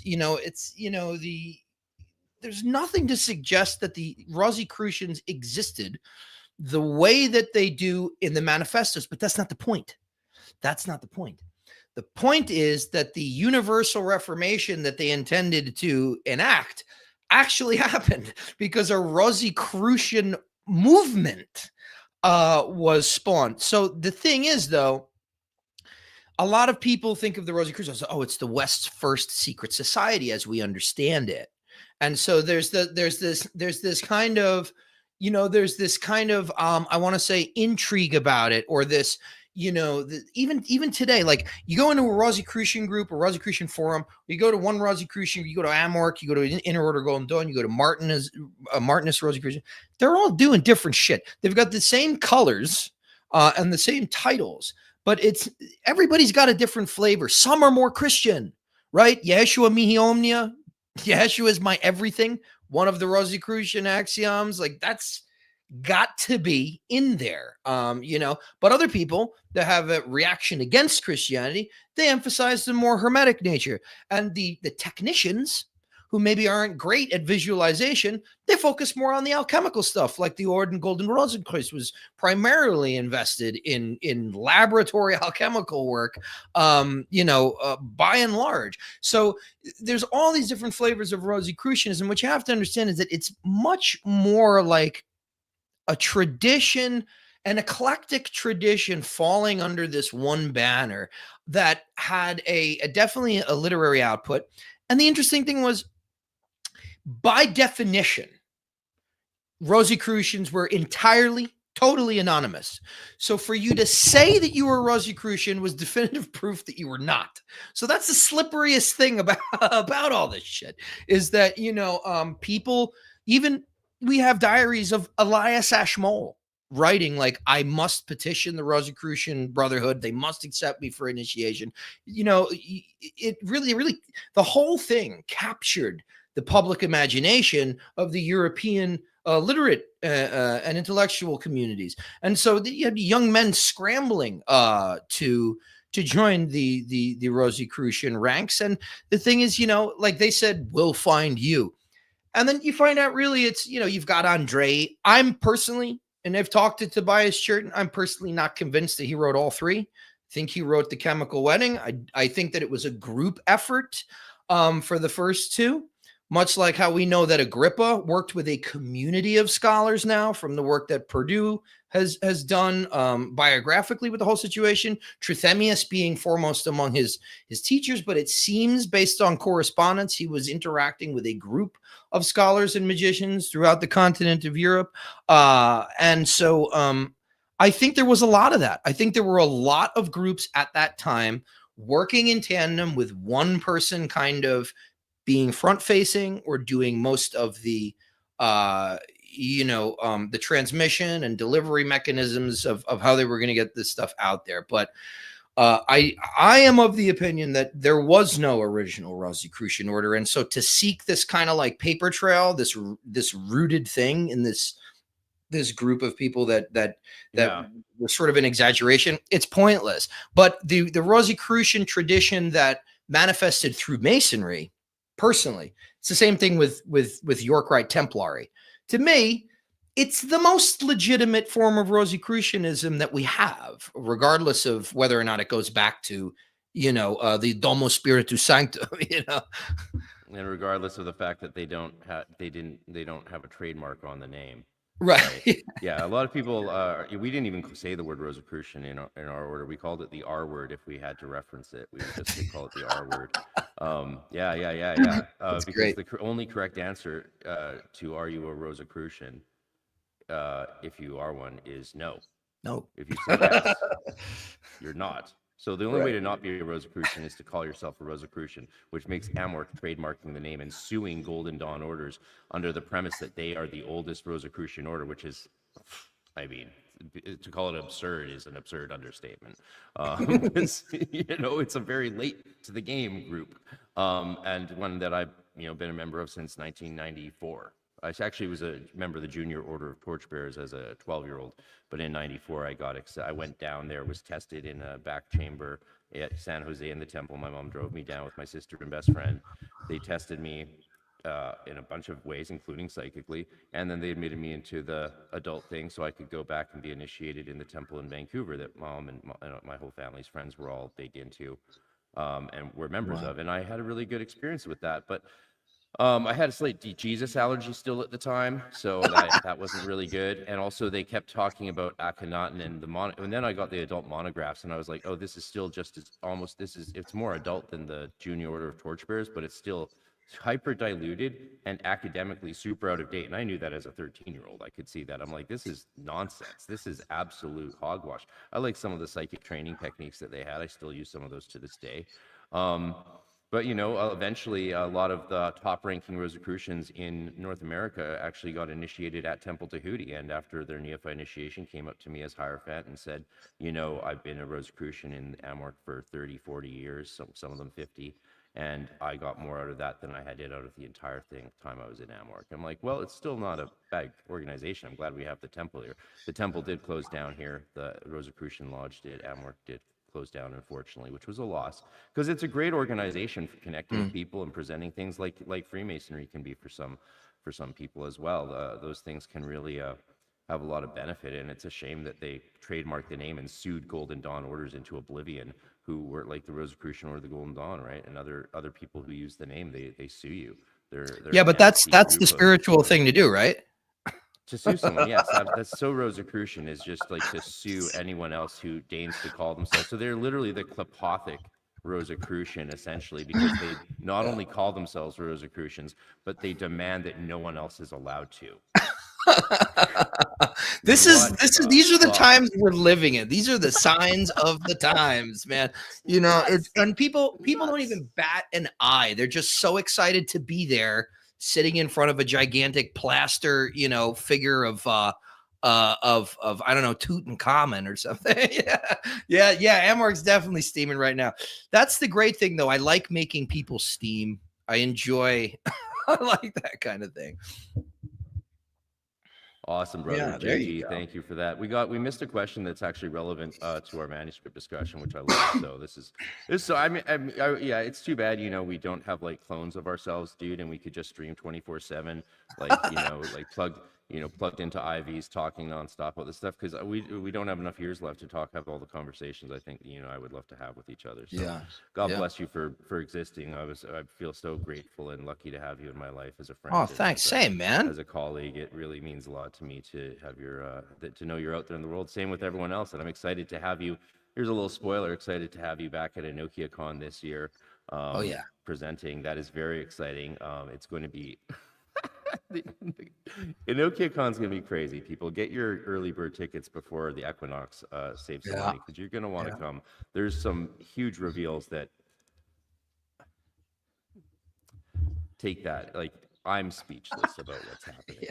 If I'm I'm not known for being speechless generally, so people would like me to maybe talk less, but they can suck it.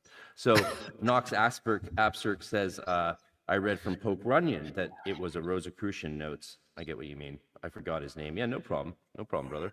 We feel you. So Pope Runyon finished his study on the secrets of the Cipher manuscripts in 1997. And I was sitting in a backyard in LA with a bunch of other fraters and sorors of the order at our international event in '97. And that year, instead of Don Craig coming over from our sister order, by Chris Monastri, to do some talking, because he was a teacher in our order often. We were very on good terms in the early '90s, apparently. Though I was part of the Vancouver group, so I didn't really get to experience that those golden times. But instead of Don Craig, we had Poke Runyon come down. He's also a Bujinkan black belt, a ninja brother as well. And his temple was right down the road from where I was working at the church for 14 months into COVID. He's located quite near me in Sebastopol. I think where I was playing Irish music in Sebastopol. I think his Church of Hermetic Science is right around there. I should have hooked up with him more, but I was, so busy and didn't have wheels. But he presented his book and launched his book at our event, and presented on his study of the Cipher manuscripts there in the backyard on Cherry Avenue, of Temple of Isis, Mighty Mother, there. Oh shit, I said Isis. You get demonetized if you say Isis. Oh well, Isis. Anyway, we mean the goddess from Egypt, not the other people. And it was a fabulous study. His work on the Cipher manuscripts is absolutely incredible, and everyone should get it and read it. What Tony Fuller has done is he stepped back and stopped looking at the details and looked at the landscape around it and realized it didn't make sense. So the ciphers are still a cipher, and they're still mysterious and very interesting, as Westcott's notes on the system of the Golden Dawn that Mathers created with the help of Westcott. And apparently it looks like Woodman helped them write the portal initiation. So Woodman died early on, but the three of them, it looks like, created the original portal ceremony, not the one that probably you and I went through in the Regardie, which is better. That's the other thing about the original rituals. Some of the Stella Matutina ones are actually a lot better in certain ways. I agree. And people will be surprised to hear that. It's like, oh, so I don't need to get the book? No, you should still get the book. Definitely get the original ones, because there's a lot of things that are better about them. You can't not have it and be a serious practitioner, enthusiast, or researcher. You have to get it. It's just you have to, otherwise it's a joke if you don't have it. But especially now that they're here.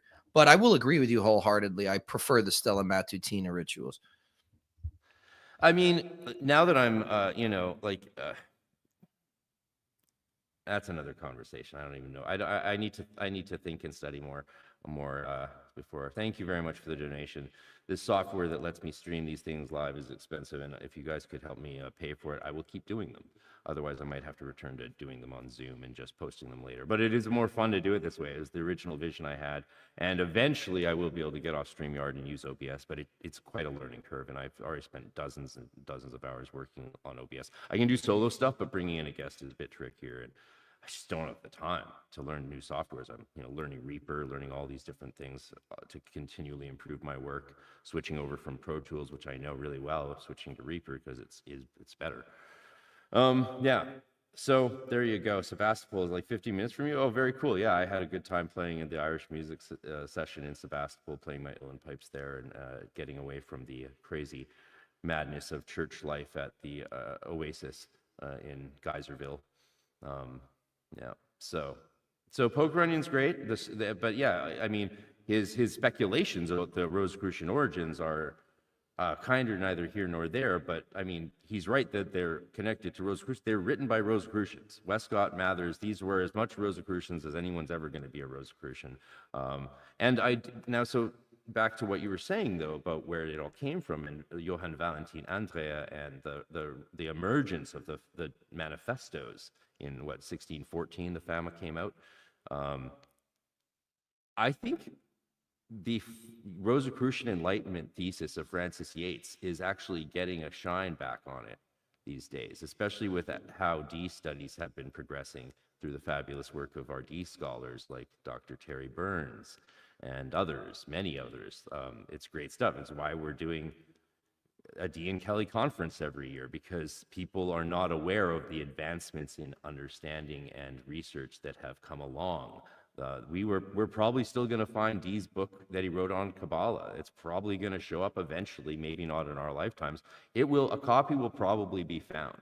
And the chances are that while he was traveling around Europe and he was not talking about the Monas Hieroglyphica and the Codex Marcionis and his discoveries and all his work with every other esoteric person that he met, is insane. Of course he was talking about it with everyone he met and planting seeds. And if he was anything like us, and we know for certain that he was far more brilliant than any of us. Sorry, 1 second. That's let me get the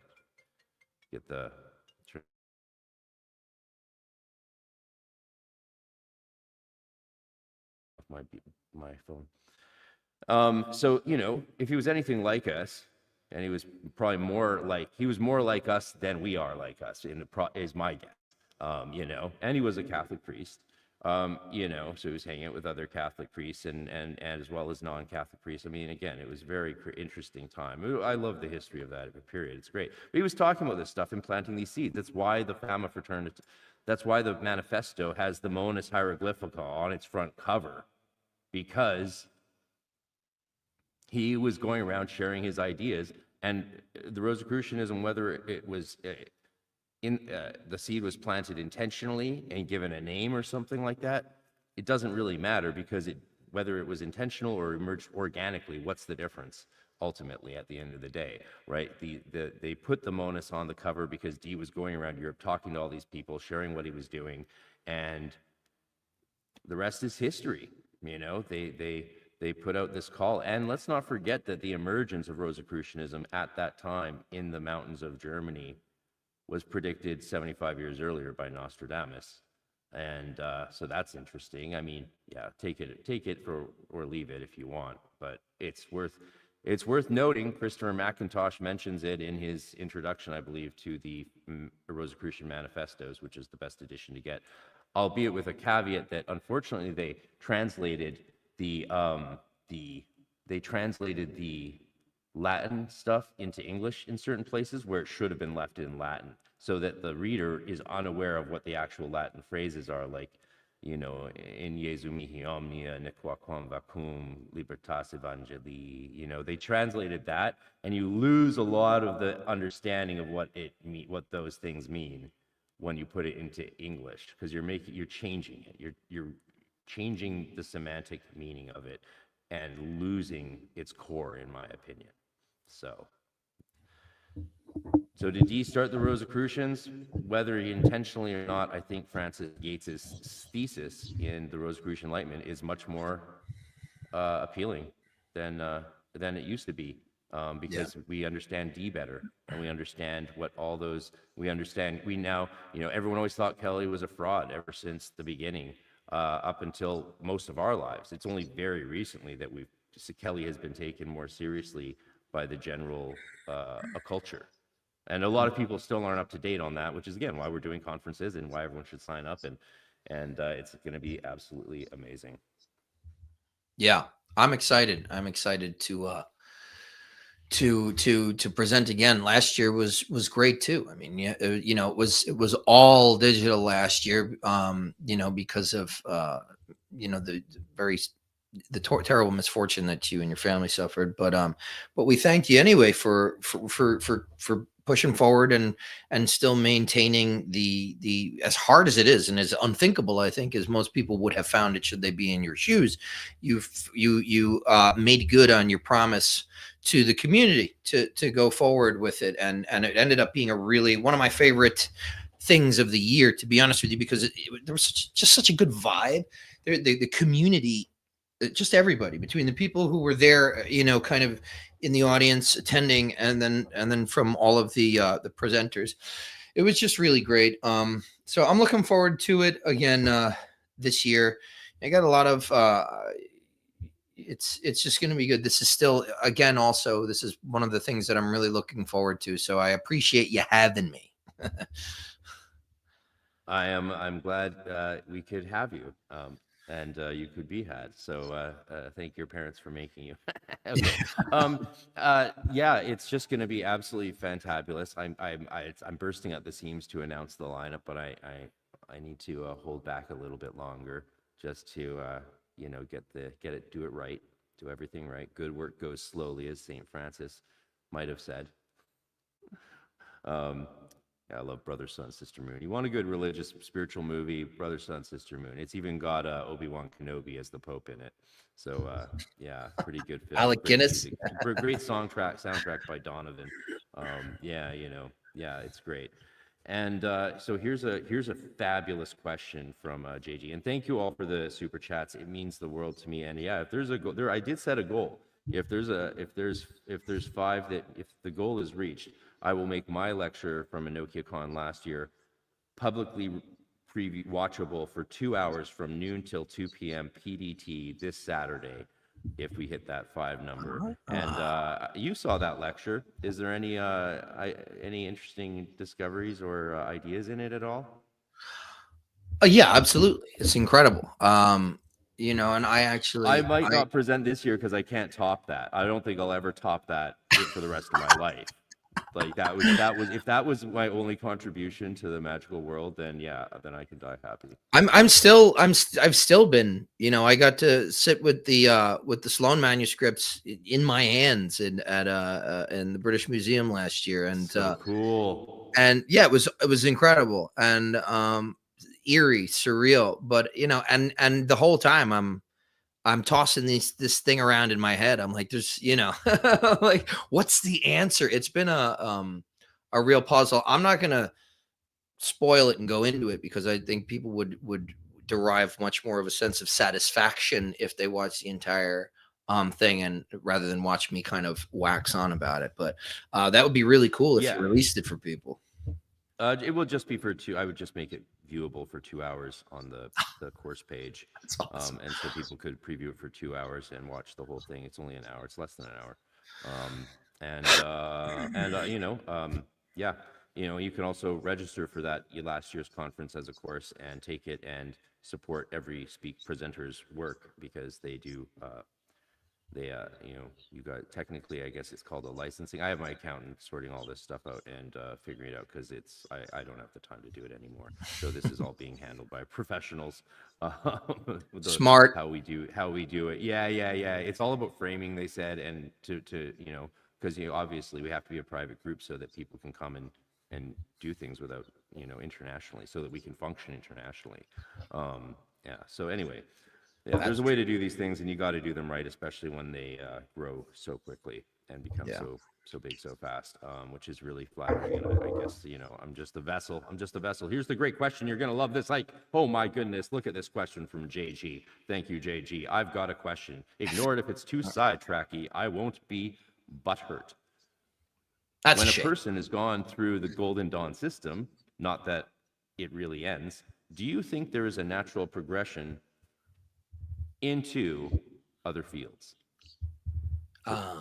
It's a great question. Yes. I'll leave that first one. That's a great question. I have my thoughts, but I'm going to throw it to Monsieur Baker. Well, again, you know, I can only speak for my the order that I had, the part of the segment of the tradition that I have experience with, and at a certain point, like you're saying, you don't really go through the Golden Dawn system. So when, at least not when you're in the adept grades, it's more that alchemical initiation of the outer. But um, at least where I'm situated in the more senior adept grades, still 5-6, but we're talking like, Theurgicus, Adeptus Minor and above. You're really tasked with creating your own version of that stuff. I mean, it really starts, you're trained in how to do it in ZAM.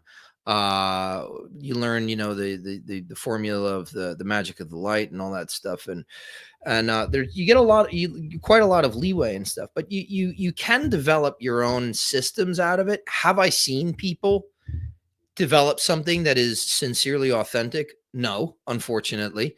At least not to my own liking. I'm more of somebody, like, I'm a musician who hated covers. I hated covers. I want to play original music all the time.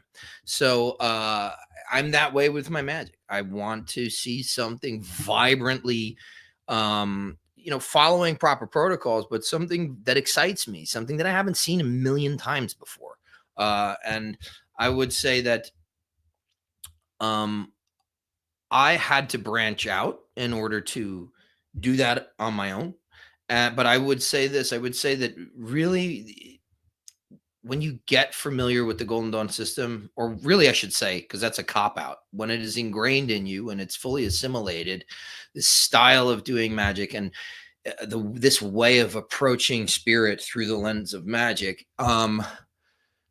you become kind of a priest of every temple. And for me, in all the studying and research that I've done, for even the modern person, it's the best way to start magic. It's the best training you can get to begin magic. It might not feel like you're in some kind of, Indiana Jones movie or, National Treasure, where you're inside the pyramid and, like everything's like so incredibly ancient and authentic. But the thing is, it's not immersive fucking theater. Okay. It's not cosplay when you're doing it sincerely. And the thing that you really want to look for is the experience, the phenomenology, the interaction with spirit and with this current of, teleological force, really, in the universe. And I find that the Golden Dawn still it's taught me so many incredible ways to utilize that. But I have had to go outside, and I study very broadly, and I don't think that I could have done things like spagyric alchemy to the success that I have, or even working in experimenting in the Aurum Solis tradition or the grimoire tradition, or, reconstructing like I did for this excursion, this field immersive excursion. I've gone through, probably 60 different types of source material, whether it be the letters of Michael Celis or Sallustius's On the Gods, on the Hieratic Art by Proclus, De Anima, on the Mysteries by Iamblichus, the PGM, the Call to Anarchical Fragments, all this stuff that I've done to recreate and reconstruct viable antique theurgic rituals. There's no fucking way I could have even gotten close to any of that if I didn't have my Golden Dawn training. And so even though some people might thumb their nose at it or say poo poo, it will, in my experience and the adepti that I work with, it makes you a priest of every temple. There's not going to be any hesitation if you're actually doing the work to do any kind of magic. Even if someone goes into hardcore grimoire practice after the Golden Dawn adepthood, which is still a part of the Golden Dawn curriculum, like the rest of the stuff is training for it. That's why Mather's translated. The same year he launched the Golden Dawn is the same year he published the Key of Solomon.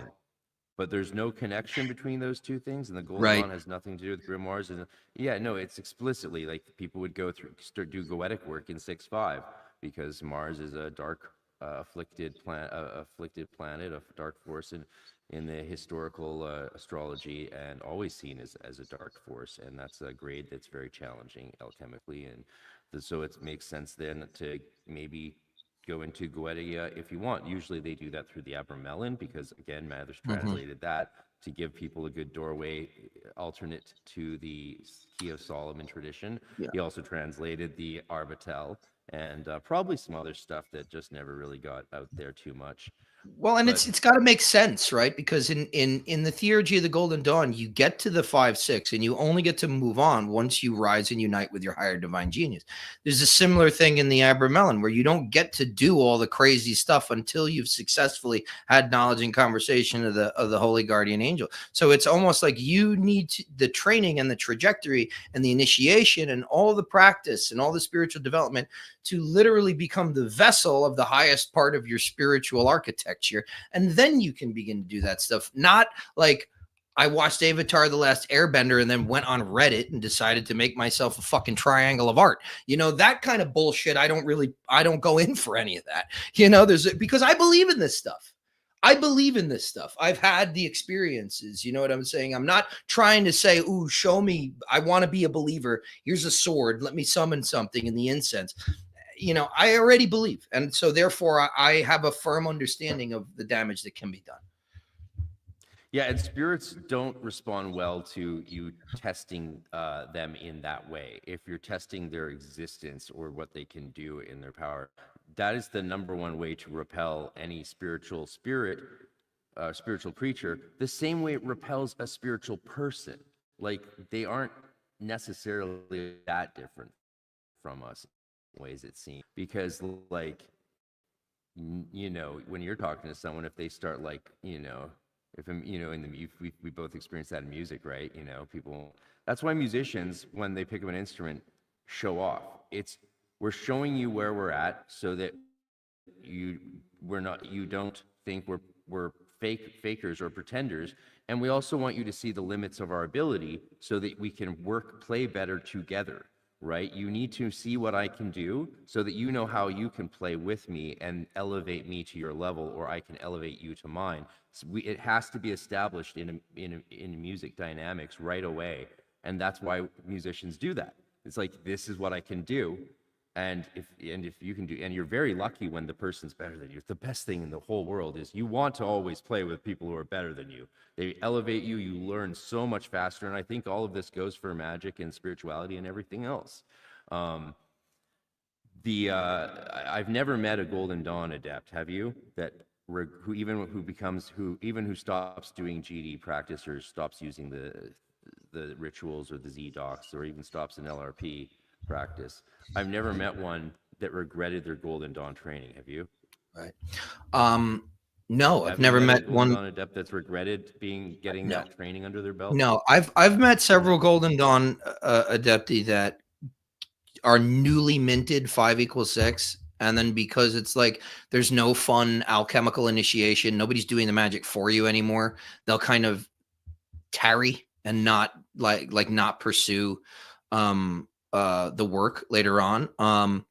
So I have met those people, but the people who act, those are people, they're adepts in name only.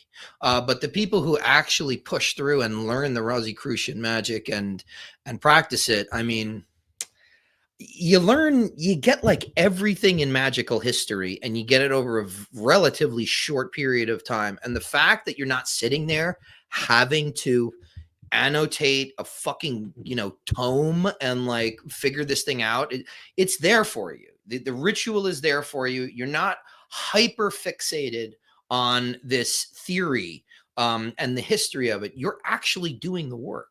Yes, you're learning about the theory. Yes, you're learning about the history, but you've got your practice that sets you up so that you can do those things successfully and not have to trip over yourself. And so, that kind of thing, I've never met an adept who, to be 100% honest with you, I've never met an adept in the Golden Dawn tradition that wanted to do a different tradition. It's always the people in the outer order, because I don't know, they probably don't like the fact that the Golden Dawn temple structure it's not democratic, it's hierarchical.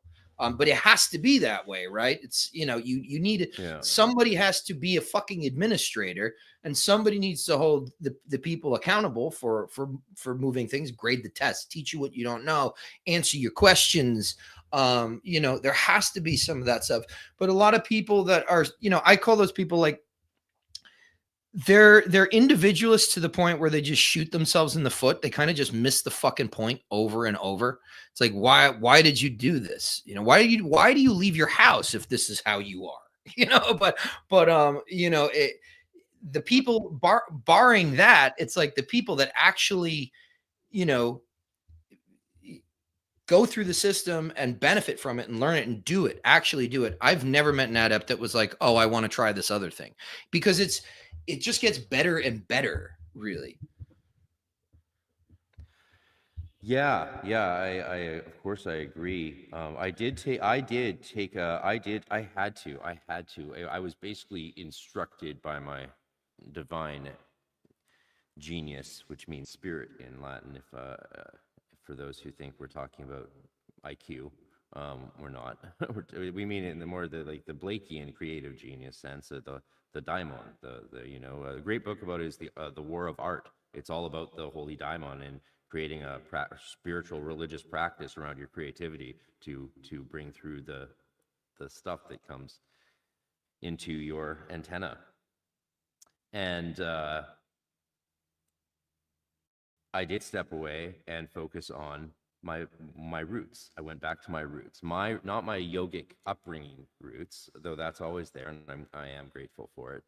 But my Celtic Druid roots, because when I saw Scott Cunningham's, I think it was Earth, Air, Water, Fire book, or his Earth Magic book, one of them had a chapter, and there was an image for air magic of a guy playing a flute, and it just hit me to my core. And I was the best kid in the class in Waldorf School on the recorder, even though the teachers said I had no musical ability and eventually didn't even let me continue in orchestra later on into high school, because they said I was the only kid they've ever had who has no musical talent, no musical sensibility, even though I was in private violin lessons for years. Even my violin teacher thought I didn't really have it. I just didn't get it. And he was teaching Suzuki method classical music, and I didn't really love it. I loved classical music, but it was the one Irish jig he taught us that really lit my fire. But they beat the music out of me in high school, in grade 8 and grade 9, and so I didn't come back to it until my 20s, like later in life. And in Ireland, Irish musicians were like asked me to sing a song one night at the pub when I was on my honeymoon there, and I was like, oh, I actually don't know a single song, right? I was sitting there playing the Irish hand drum, and I was like, he's like, yeah, he was a Canadian-born guy who's named Mickey Martin. He's a harp builder. He's a harp maker, so that's a very special thing. Years later, when I went through my first degree in masonry, I was initiated into masonry at the Grand Lodge here, where my great-grandfather had been a member, with someone who knew Mickey Martin from New Zealand, where they did their MBAs together. And then Mickey Martin, I guess, originally from Canada, moved to Ireland, developed an accent and a whole new Celtic bard harpist persona in Belfast. And then I met him in Connemara in a small pub in the middle of nowhere with my wife. He's like, of course you need to. He's like, can you sing? I was like, yeah. He's like, sing a song. I'm like, I don't know. And he's like, well, you have to fix that, won't you? I was like, okay, maybe I should. Yeah, again, Waldorf School. Shocker, but it's crazy that they did that to me, intentionally beat the music out of me, which is shocking because they did a lot of other things really well. But good, bad experiences everywhere with human beings. Just remember that, people. Yeah, and thank God they did bring me back into music. But what was the point of all that? Yeah, I took a break. I wanted to see what I was like, because I've been doing ritual work so regularly since I was a child, and meditation since I was 7, and initiated at age 7 and 10. Everyone knows the story. Anyway, I needed to see what my constitution and soul and spirit was like without all of that spiritual armor and practices going on, and I dove into the bardic tradition for real. I intentionally shut down my bank account when I flew after graduating, getting my Master's of Divinity. I flew to Ireland with a backpack, my instruments, mostly full of like 50 pounds of books and CDs, because those were the days, in a tent, and with $200. And I shut down my bank account back home intentionally, because I was like, no, I'm going to see where the road takes me. I busked my my everything I earned was through music. I wanted to support myself through playing music in the countryside, in front of Tesco's, in front of pubs or wherever, and I often made some good money. Mostly people paying me to stop playing, because I was basically learning as I went, and I'm sure it was not always that musical to listen to. Um, but that's how I learned it, in the traditional way, in the Gaeltacht, learning Irish every day, studying my grammar books on Inishmore, on the Aran Islands, and asking little kids to help me with grammar or pronunciation. I'm like, is that Draher? It's Dreffer? Drether? Like, no, Draher, Draher. Ha ha ha. They would insult me, and then I'd learn more curse words and how to insult someone in Irish, which is not in most of the textbooks, right? Feshi dahon hein mahara. Casus Dahone. You don't learn that in the textbooks, or like Feshi Dahone and Jesus Christ. Oh my God, you wouldn't believe what I just said. So I stepped away from the GD. The only thing I didn't step away from, though, and you'll like this, is the practice of Golden Dawn Enochian magic and a lot of the techniques. Like all the techniques I learned as an adept working in the Inner Order Temple, as you know, like none of that stuff I ever stopped doing because it's so useful. It becomes part of who you are. And so I just didn't have a temple anymore. That's all it was. But eventually, I decided to continue, return to the tradition after seeing it develop and improve. And after I'd healed from some of the traumas that was done to us. A lot of people are like that, who had bad traumatic experiences. So that was my little journey there. And this comment is great. Thank you, JG, for the comment and the super chats. We really appreciate it. That's awesome. I appreciate y'all's time and the question. Ike, your book is great. Ike, your book is great. Yes. And I do have a good list of Yeats's Golden Dawn, Celtic Golden Dawn type stuff on my YouTube you can check out. And I have two books coming out on that. And of course, I will be doing the initiations in Ireland once life was returned to back where it was. Before COVID, lockdown crushed me. It crushed a lot of people, removed many opportunities from my life. And I still haven't gotten back to where I was there with the point I was at in my life when that lockdown happened. It really did. I knew it would set me back 5-10 years in all my plans, and it did. But it's still going to happen. I'm going to do it absolutely right. And it's a life project, so there's no rush. It'll happen. So here's and any words he's asking. Brad is asking words of advice for a solo would-be magician on dealing with inertia, i.e. sustainable daily practice of ritual and meditation. I have, everybody hates this when I'll try not to go into a rant, but I've never said this and had people like it. There's no fucking spell. There's no magic. There's no trick. You need to, part of becoming a magician is developing the will and developing discipline and developing focus. So I'm not going to sit here and give you like a David Goggins sort of pep talk. But at the end of the day, if you're talking about how do I sustain a daily practice, you just have to fucking do it, and drag your ass into whatever it is. And to the point where a lot of times people will, first of all, you have to create a schedule. You have to make time. That's the first statement of intention to the universe, to the currents of power, which are essentially guardians of the tradition. I have carved the space. I have created a tzimtzum in my life and carved out the enclosure of my magical practice, which is your microcosm, and your container of work. And you have to carve that out and you have to stick to that. And then, you have to shut off the thoughts of, oh, do I have time today? Oh, I'm tired. Oh, man, I had too much coffee. Oh, I ate too much. I didn't sleep well last night. All this bullshit. And then you just get your ass into that room or onto that meditation cushion. Do it as regularly as possible, meaning as much as you can, the same time every day. So this way it'll just become ingrained and you won't have to think about it anymore. My experience, there's no trick. It really requires, you have to have a strong why. Why are you doing this?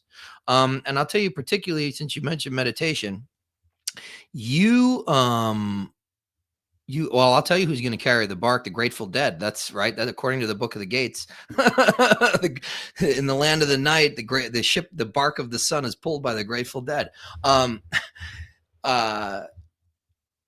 with meditation, I would say 80% of the time you're sitting on that cushion is just maintenance, and then maybe 15 to 20% are those big moments.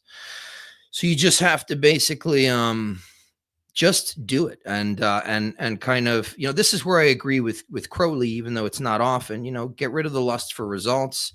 I'm not necessarily, just because I'm saying that doesn't mean that I think you have that. It's just that I know that the question you asked, by answering it in this way, I'm serving a much wider audience than just the person who asked it. This is for everybody that's listening. So I'm not trying to make any assumptions about you personally, but I'm taking this as an opportunity to say, this is how really it has to be done. And then over time, you'll look back, and the incremental development, the little tiny things that you've done every day, you'll look back and you won't, it'll be like, wow, like, I can't believe I've come this far. I can't believe that it's gotten, that my skill level has gotten to where it is. And the last thing that I'll say is that, like many things in life, it doesn't get easier, but you can get better at carrying this weight.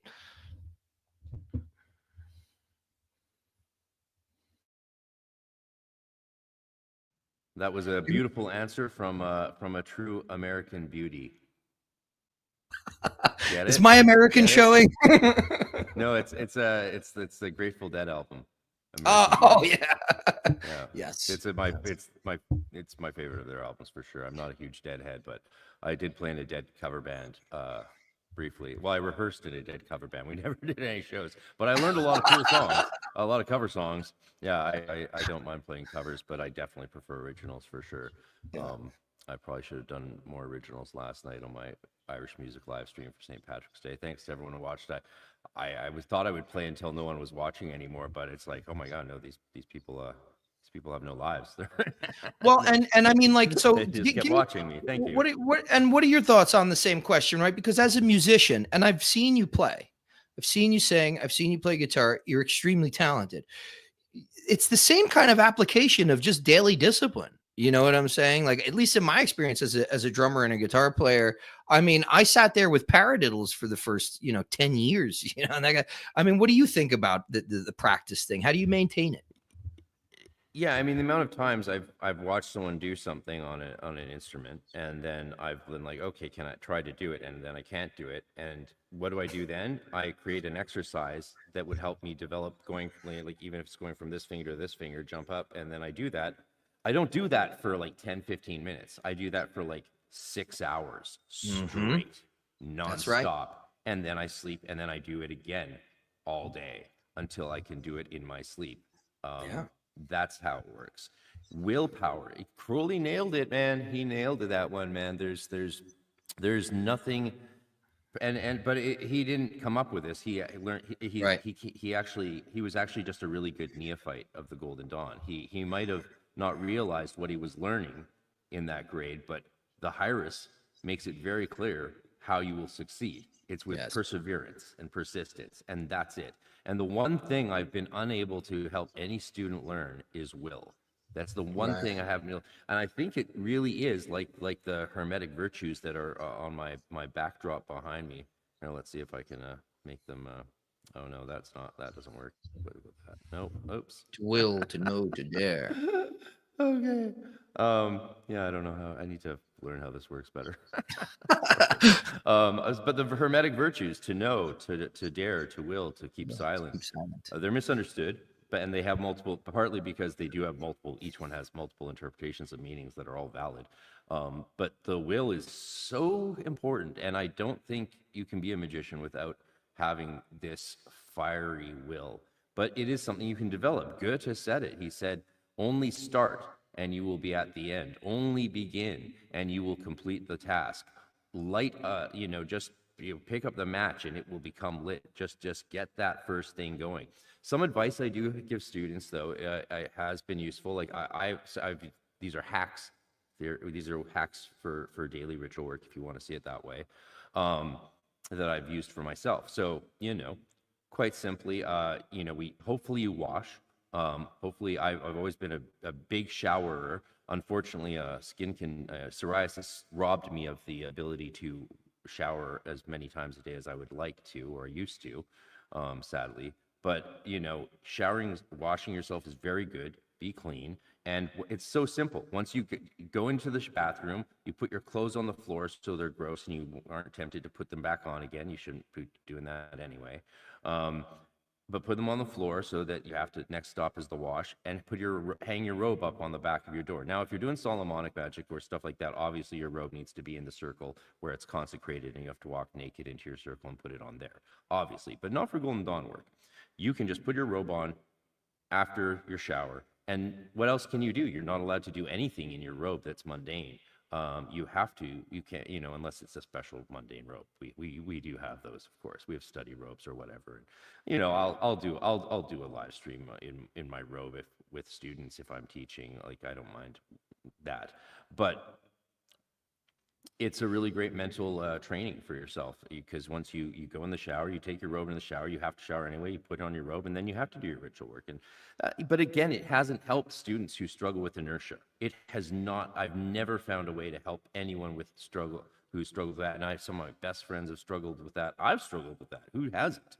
COVID and lockdowns destroyed me psychologically to such an extent that I really lost love of a lot of things in my life, music and everything, and I vented a lot of that in the birth of this podcast, because it was so, a lot of people, the studies have only begun to be done on the damage that lockdowns did to humanity. And it was probably one of the greatest evils ever perpetrated on.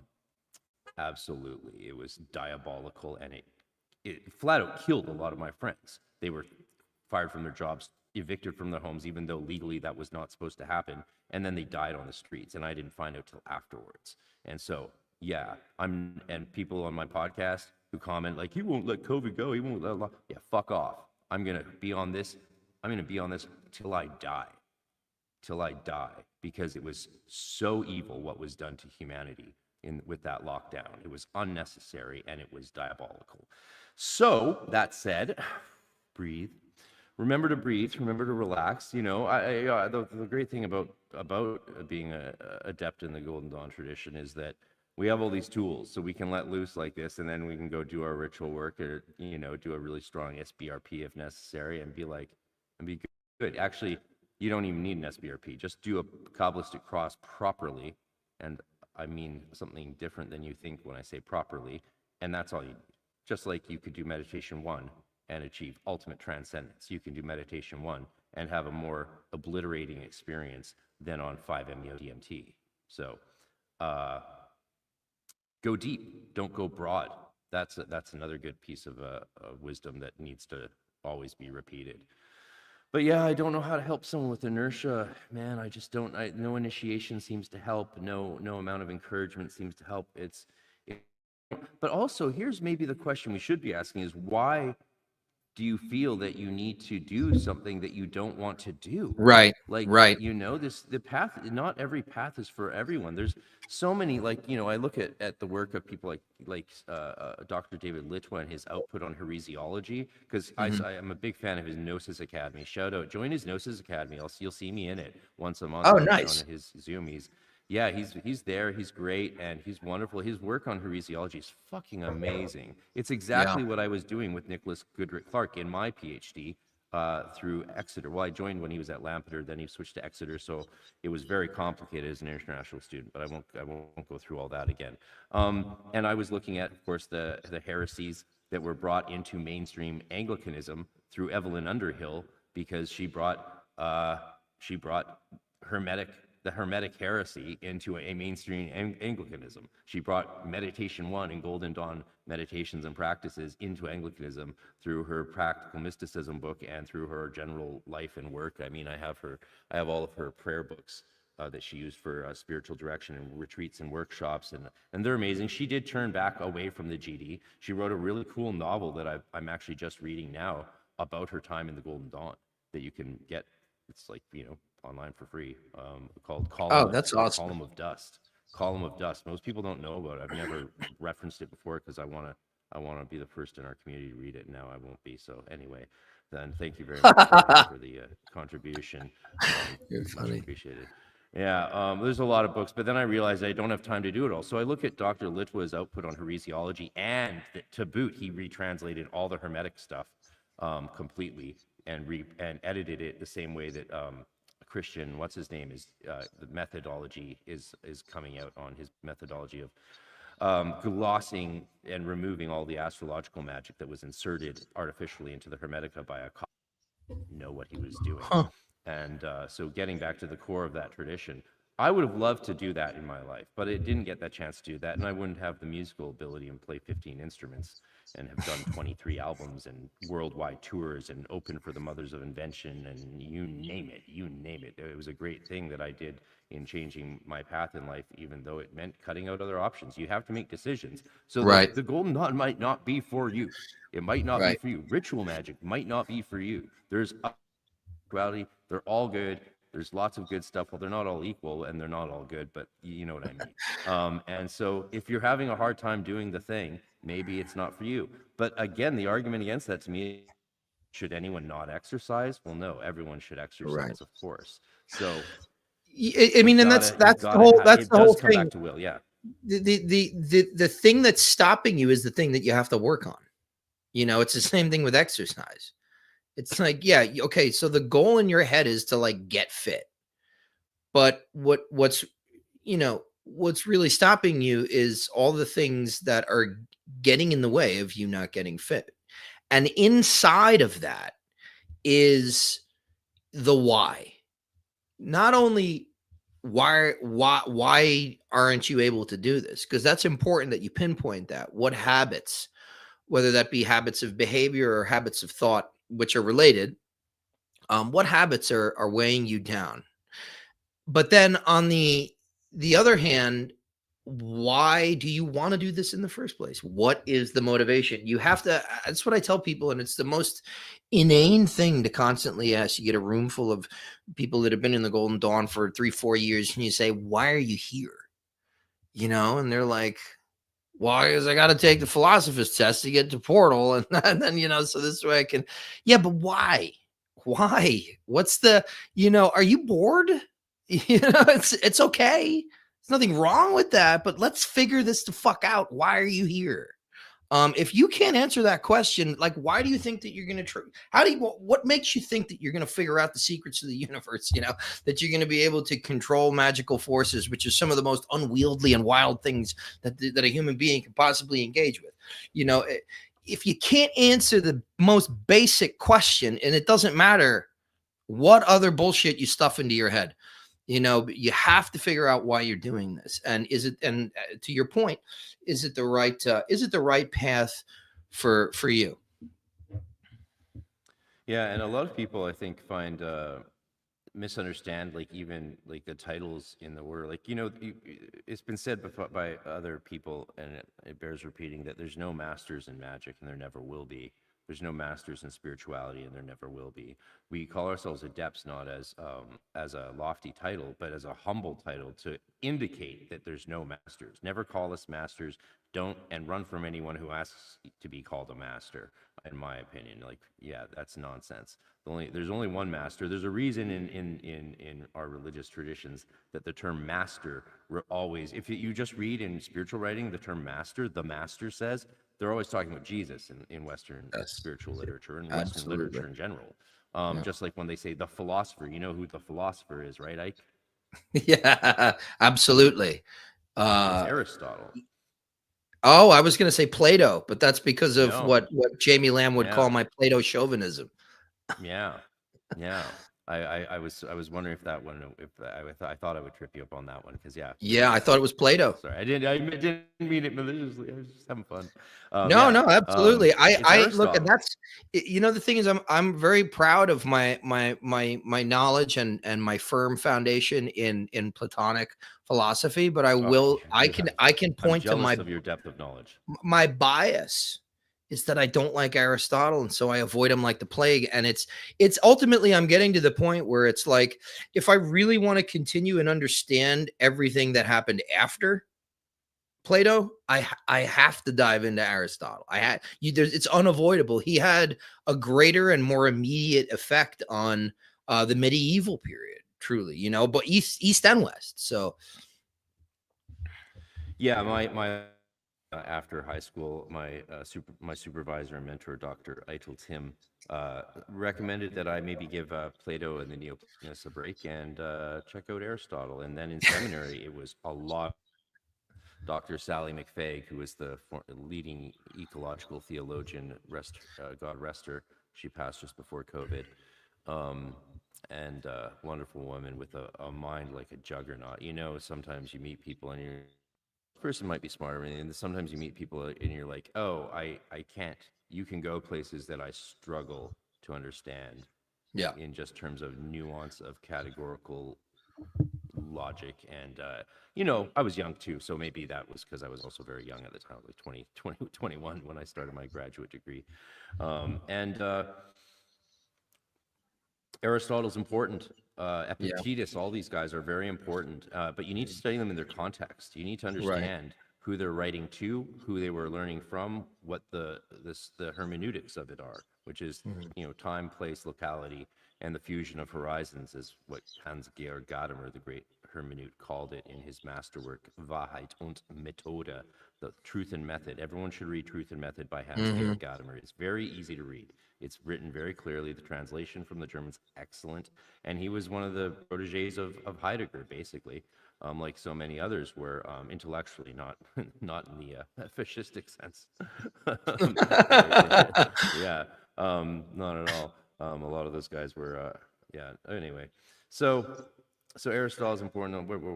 How do we get there? How do we get to all this? Reel me back in. I'm You're talking floundering about in the this Master dream. Jesus.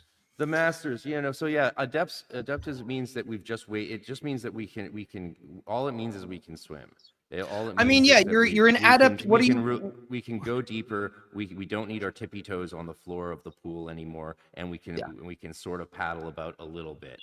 But yeah, no one can swim against the waves of the ocean, for example. No human right. ever will be able to take on a tempest. And so Yeah, there is no mastery in that sense, and that's why we're like, no, I can do a little backstroke, and that's good enough. yeah, yeah. And I mean, you know, one of the things, at least in our segment of the tradition, is like, okay, it's another great practice. What am I an adept of now? I've gone through my 5, 6. What am I an adept? It's like, well, you're an adept of the outer order. You know, Yeah, like you yeah, passed all those tests. Like you're not yeah, you're not some, you know, Mahatma. yeah. And people don't, and people, you know, as much as I like to expose, I like to train initiates through the initiation, through the symbolism of that, in the same way that Cicero's, you know, sort of do in their self-initiation book, which is great. We consider it a textbook in my school.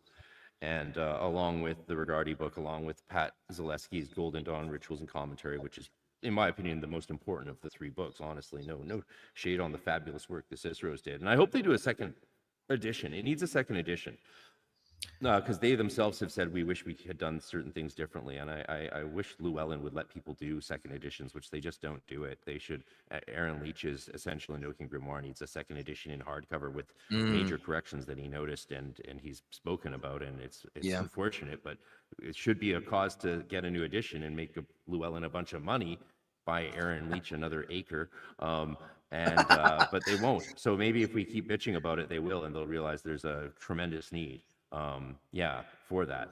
But I want to say something, like, people also realize, like, you know, so when you see big tests, like I was tested, some would say abusively, severely, in my order, with the examinations alone. They were very, very rigorous and difficult.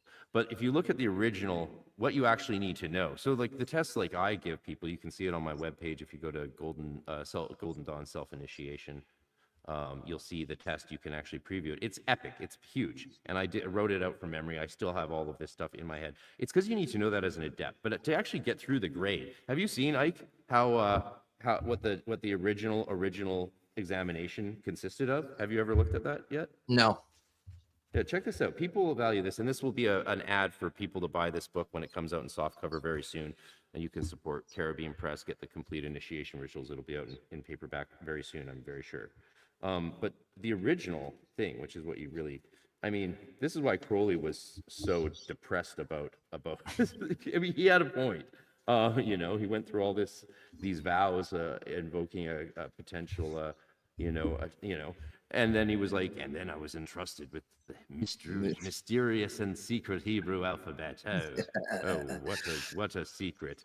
Yeah, no. What the small tests, what they represent is they highlight that the Golden Dawn is not a theoretical order. It's a practical order. All the work comes from doing the practice, experiencing and discovering something, and you then need guidance further, which is why it's a Hermetic tradition, because in Hermetism, you need a guide. You have to have one, because it's not about the teaching or the technique. It's about what happens after you get good at it and succeed with it really well. And then you need to know how to manage those waters, and you need to learn how to doggy paddle a bit better to go deeper into those waters, which is what the whole Hermetic spirituality has always been about. So, the higher says, before you can pass on to the next higher grade of this order, you will have to make yourself perfect on the following subjects. Though a manuscript variant, and another reason this is so essential is he compares in the footnotes different manuscripts owned by different people. So I believe in Yeats's uncle's version, the Plexon copy, it doesn't say make yourself perfect, but it says, before you can claim to pass on to a higher grade, you will have to make yourself well acquainted with the following studies. And it's interesting, the claim thing, because the Golden Dawn did, in a sense, have the belief that if you passed the test, you had the right to move on, and that no one should be able to be held back because one person thinks that you don't really get it, that you don't really, he doesn't really get it. And that might be different for the second order, but for the first order, yeah, if you have made yourself perfect or well acquainted, there's debate there, with these studies, you can have the right to pass on. And this is it. One, so there's 5. I hope this isn't boring for you. 1, the names and alchemical symbols of the 4 elements. Everyone who's looked at occult memes knows that now. The names, astrological symbols, and elemental attribution of the 12 signs of the zodiac. Who does, again, this is like such basic knowledge that everyone already has. Names and astrological symbols of the 7 planets, also their house has exaltation and the triplicities in the zodiac. 4, the names, characters, and numerical value of the 22 Hebrew letters of the alphabet. 5, the names and English meanings of the 10 Kabbalistic Sephira.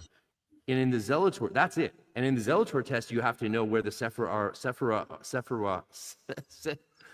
Let's do it properly. Sphirot are, you need to, in the Zealotor test, you need to know how they're arranged on the tree. In the Neophyte, you just need to know the names in Hebrew and English and their translation. You don't even need to be able to draw the tree. That's not till so there's no material you have to know about the ritual? No. Are you kidding me? No. Our test is a 3-hour test, and you got to get a 94 or higher to pass. Yep. 95, Jesus. 94, tomato. Yep. Oh, yep. You got to be kidding me. Yeah, I was talking to some adepts of a different order than yours are. I'm not in an order, but and saying, if you're having trouble getting people to succeed in the outer order, maybe you want to go back to how it was originally done. No, thank you. Just a thought, because a lot of the stumbling blocks might be an artificial creation of the modern orders. Yeah, but you know what the thing is, though? Here's my gripe. Here's my gripe with this idea that older is always better. My gripe is that I would much rather be driving a fucking Jeep Grand Cherokee than a horse.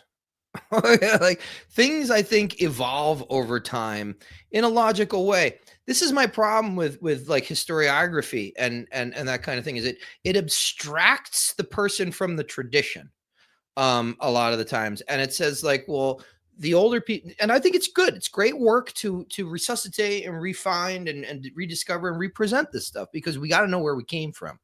But at the end of the day, like, if this thing is going to be a living tradition, then we have to hold ourselves accountable as custodians in that chain of transmission, and not abstract ourselves as foreigners in that body.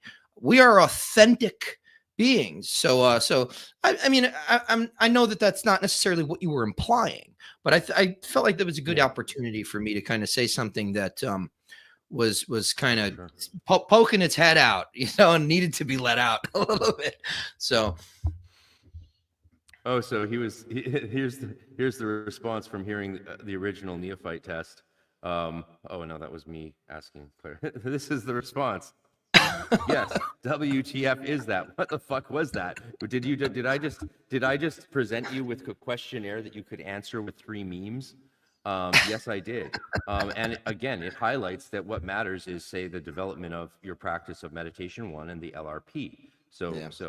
When you ask, someone's asked if it was just Hebrew and the LBRP, I would have. He says, "Oh, what is he? Let's get it. Maybe we're on the cusp." No, let's back up. If all it was the LBRP and the alphabet, I should have joined in the 1800. These days, it feels like a damn midterm. Yeah, and there's pros and cons to the rigorous testing that people like Ike and myself went through and inflict upon others. Now, of course, I might have mellowed due to the guidance of one's dearly departed, supremely honored brother Sam Scarborough. I feel him with us, honestly, and he really helped me develop as an adept. And we didn't have we weren't friends. It was if anything, I felt like he was quite harsh on me and misunderstood me a lot. But we had a very ongoing dialogue I don't want to cry, but I'm really grateful to him, and and thank you to everyone who just thank you. It really did help me find a deeper love of this tradition and just my own spirituality. And I'm really grateful to him. Sorry, getting such an emotional thing today, but anyway. And so, referring to the ease of the old test. Well, there's reason, even if you pass that basic test, the reason I still use a big lengthy test or give it to my students is as a study guide. I tell my students it's a study guide, right, to guide your study, because you have these 3 textbooks, like the Cicero SI book, the Black Brick, the Rigardi, and the Zaleski, as like the 3 major big books on the Golden Dawn that exist. And you need to still know that stuff to really be an adept. And when you are going to get initiated into the inner order, there's a much lengthier examination, and you want to it's better to, in my opinion, to front load a lot of that stuff in neophyte and in the outer order grades, so that you don't have this massive amount of information you have to learn in Portal, because those stuff on those tests, you still need to know it eventually. And anyone who doesn't want to know all that stuff, this tradition is not for you. I'm sorry. Right. You want to be extremely eager to learn that stuff.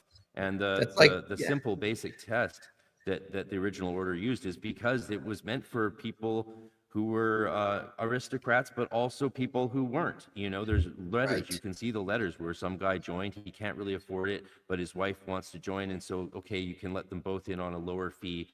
And she can, of course, use his materials, special dispensation. This was at the Horus Temple. There was only 4 or 5 members there. The wife is allowed to study those materials, and that's okay, because the ethos is clear. This is not meant to, we're not trying to exclude people based on finances or anything like that, or trauma, or because they're not a scholar, because they went to Cambridge. Women were allowed in the order. They weren't, I think, allowed into Cambridge or Oxford, though, were they, back in 1880s? No, I don't think so. They were allowed into Cambridge and Oxford, but the order didn't want to exclude them, and so they made it accessible, because the whole point of the Golden Dawn system is not theory, it's practice, and that needs to be clear. Well, and I think so many kind comments. I'll just let you know that you're getting a ton of great comments thanking you for everything you do and all your work, and that's very nice. Thank you, everyone.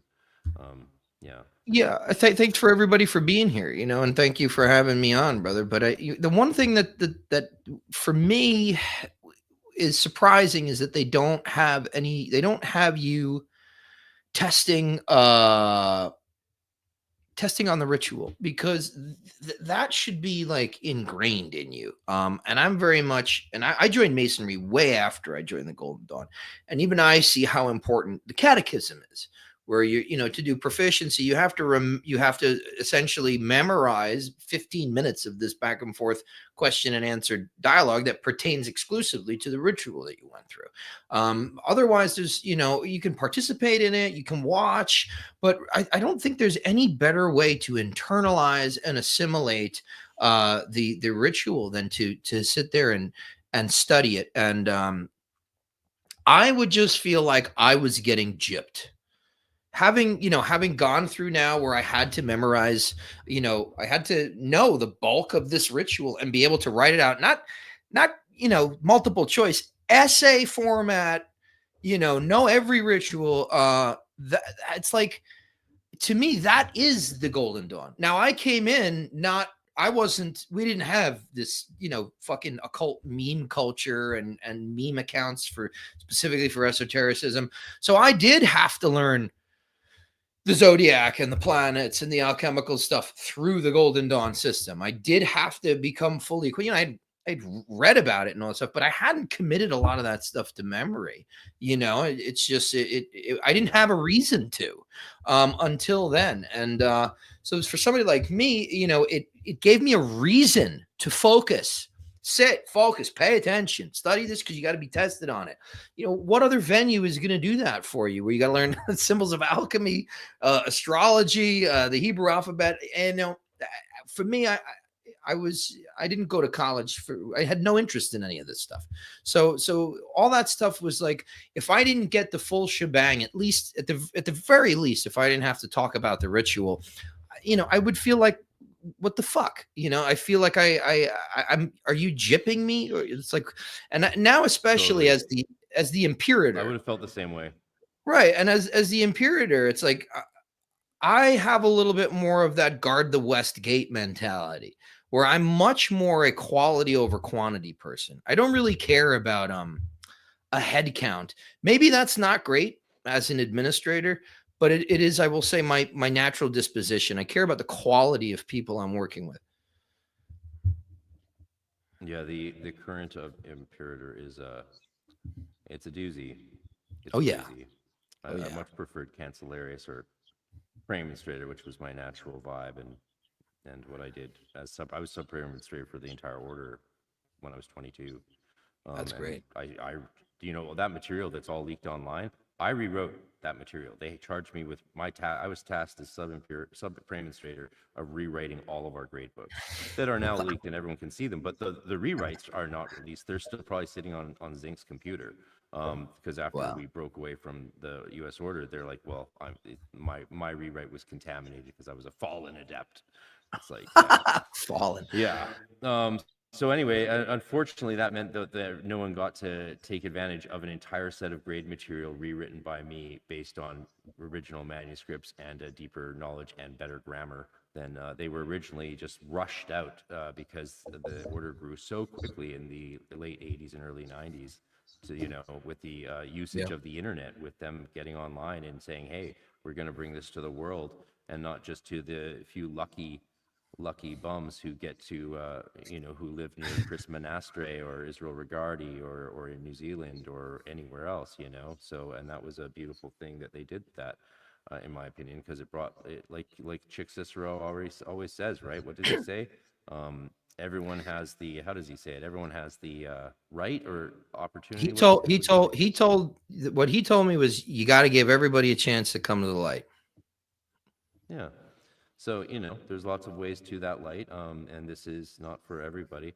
Someone super chatted, thank you very much, JG. Speaking of willpower, where does will cross over with the divine will in y'all's view? That's a really great question. It might be the last one we can do because I probably need to let you go soon, eh? Yeah, I've got to, at the very least, take my dog out. I'm sure he's got to. Yeah. Poop. This is a complex question, but I appreciate that. In my experience, in particular, we're working with ontological spiritual hierarchies. So it's a different kind of thing when you have an initiatory trajectory that's reaching towards something like the higher divine genius. And it's kind of like in that the painting of the ceiling of the Sistine Chapel with God and Adam reaching out towards each other. You have to reach up, and there will be a corresponding reach downward or back towards you, depending on how far you reach, with what sincerity and with what exertion. And in order to do that, you must exert your willpower.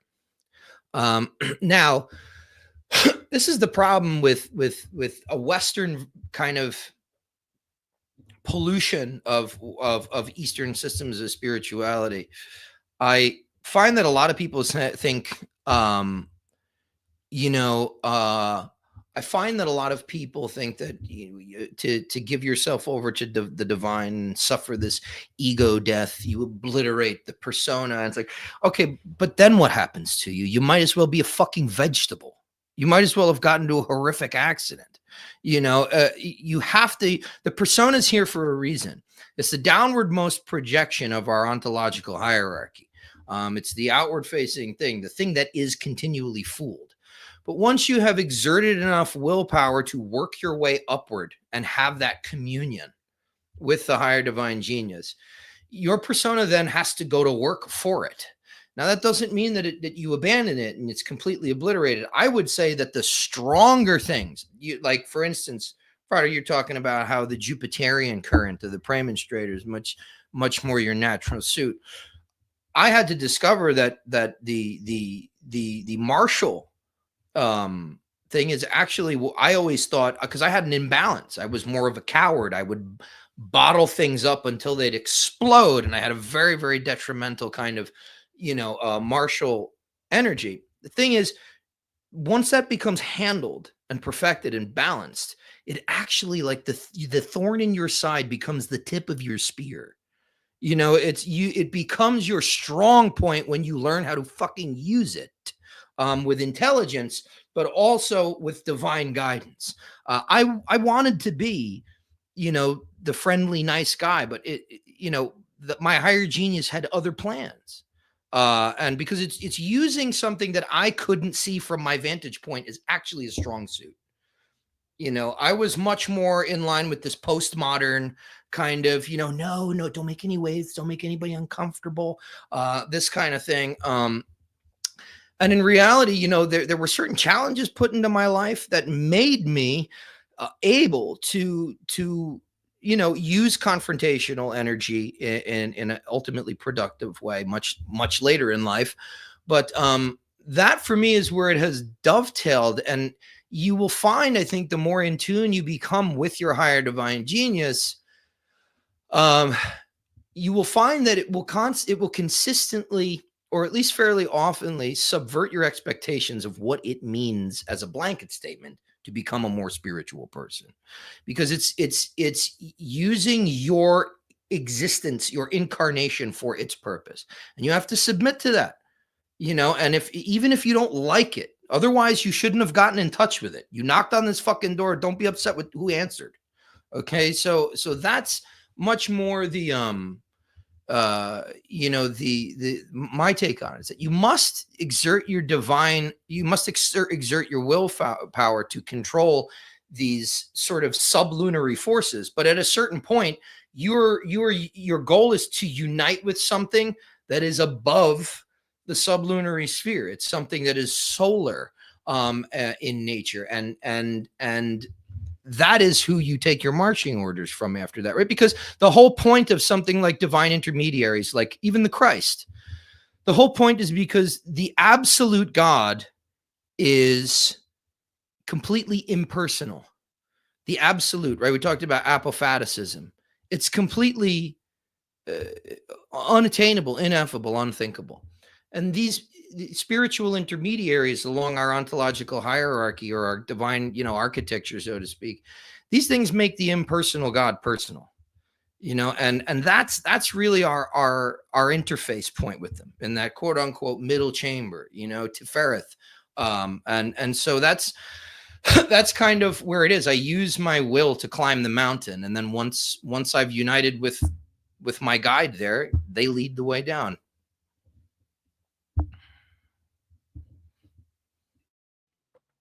Beautifully said. Beautifully said. I mean, that was.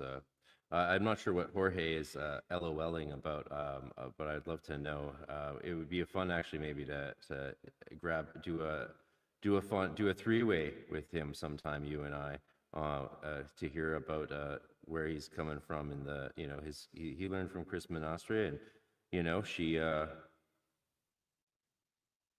learned from Regardi, and it's still a beautiful thing. And I know all our groups. There's no group that is unblemished. Everyone's had its troubles, And that's because we're human, and that's what it's all about. And we're meant to learn to live and work with each other in community. We're not meant to be little isolated islands of our in pods eating bugs. That way is dark and full of terrors. Yeah, so maybe Jorge would be into that at some point, doing that with you if you're into that as well. I want to address this question as well, because I think that's something people really misunderstand about the Golden Dawn system. What its actual sort of telos is, it's not ego death, it's not obliteration of the psyche and enlightenment. I think it was either Jason Louv or Damien Eccles on Midnight Gospel. One of them said enlightenment in the Western tradition is the starting point. Right, you need that initial gnosis of light and life, especially in Hermetic spirituality. That's what it's all about. The gnosis in Hermetism is light and life, especially light, or nous. I can't say it like the Greeks can. Sasha Chato says it in a way I can't make that sound, and I'm pretty good with languages pronunciation-wise. In the Golden Dawn, we enthrone the spirit in our bodies and in our personality, and it echoes the Naturphilosophie of people like Johann Wolfgang von Goethe when he says the greatest gift of the children of earth is their personality. Right? This is Rudolf Steiner. The higher self for Rudolf Steiner was the ego. That was the ego, the higher self for Steiner. I think he nailed that as well. The higher self is I, is the statement I, not me, I. That's what he meant by ego. Right? I am the I, and that is you. And you want, and that's why we focus on alchemy or spiritual alchemy, the purification of that personality so that we become better people. Actually, that brings us back to inertia. In our order, we made it mandatory as we grew too large to handle, to be able to handle it, and essentially adepts were often having to quit their jobs and work full time for no money. It was crazy. It was not healthy. Because we had so many people that needed, yeah, it was crazy. I was lucky to get to be a part of that mad time, but it was mad. And it's not healthy to give up your mundane life. The Golden Dawn system's not meant to work that way. It's not meant to be a monastic order, despite our best efforts to have made it that way at Temple Theurgy sometimes. It was what I wanted. The good stuff was what I wanted. But again, this gift of the personality, it's God expressing God's self through us and us experiencing God through ourselves. And we did make it mandatory that people actually not only read, but do an entire course that we've had to teach teachers to teach on the 7 Habits of Highly Effective People by Stephen Covey. And then I moved on to reading. I loved it so much. It changed my life. It helped me maintain an A+ average and break almost every academic record that the Waldorf schools had and Canada had. I graduated with a 4.33 GPA, ahead of even the kids in my class who given the scholarships for having the highest grades, though they didn't actually have the highest grades. That's because I was failed in watercolor painting, and Waldorf school cared about that. University didn't. The Basilian father looking at my transcript was like, watercolor painting, F. What happened there? I'm like, I showed up to every class. I copied a Monet oil painting in watercolor. My art teacher said, you just didn't get the je ne sais quoi that Monet was going for with the, I was like, what? And she failed me. Motherfucker failed me. God rest Elaine McKee. I love her very much. Actually, her son is now married to my ex-wife, so we're all good friends. We don't hang out, but we're all good friends. And she failed me, motherfucker. God rest her soul. Beautiful woman, taught me all about the Hagia Sophia. Was teaching us stuff in the 90s about the Hagia Sophia that is now published in what's his name's book, Peter Mark Adams. Peter Mark Adams. People Yeah, have known that's this. awesome. Art historians have noticed this. And I can't wait to get his book. Thank you, Peter Mark Adams. Once I read your book, I'd love to talk to you. That would be fucking fantastic. He is a fucking gem of a human being. I believe it. I haven't. Yeah, I just, I don't. You've talked to him, right? Haven't seen your interview with him. Yeah. I've talked to him once on the podcast and once or twice, just kind of to meet each other. And I got to say, he's one of the few people. And I don't mean this in any derision. He is one of the few people where I felt like I met the real thing,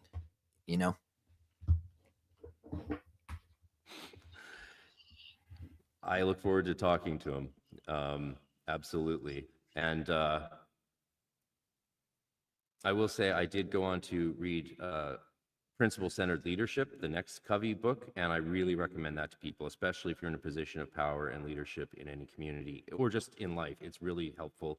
And again, the fact that we were teaching these books is one of the reasons, things that people don't realize.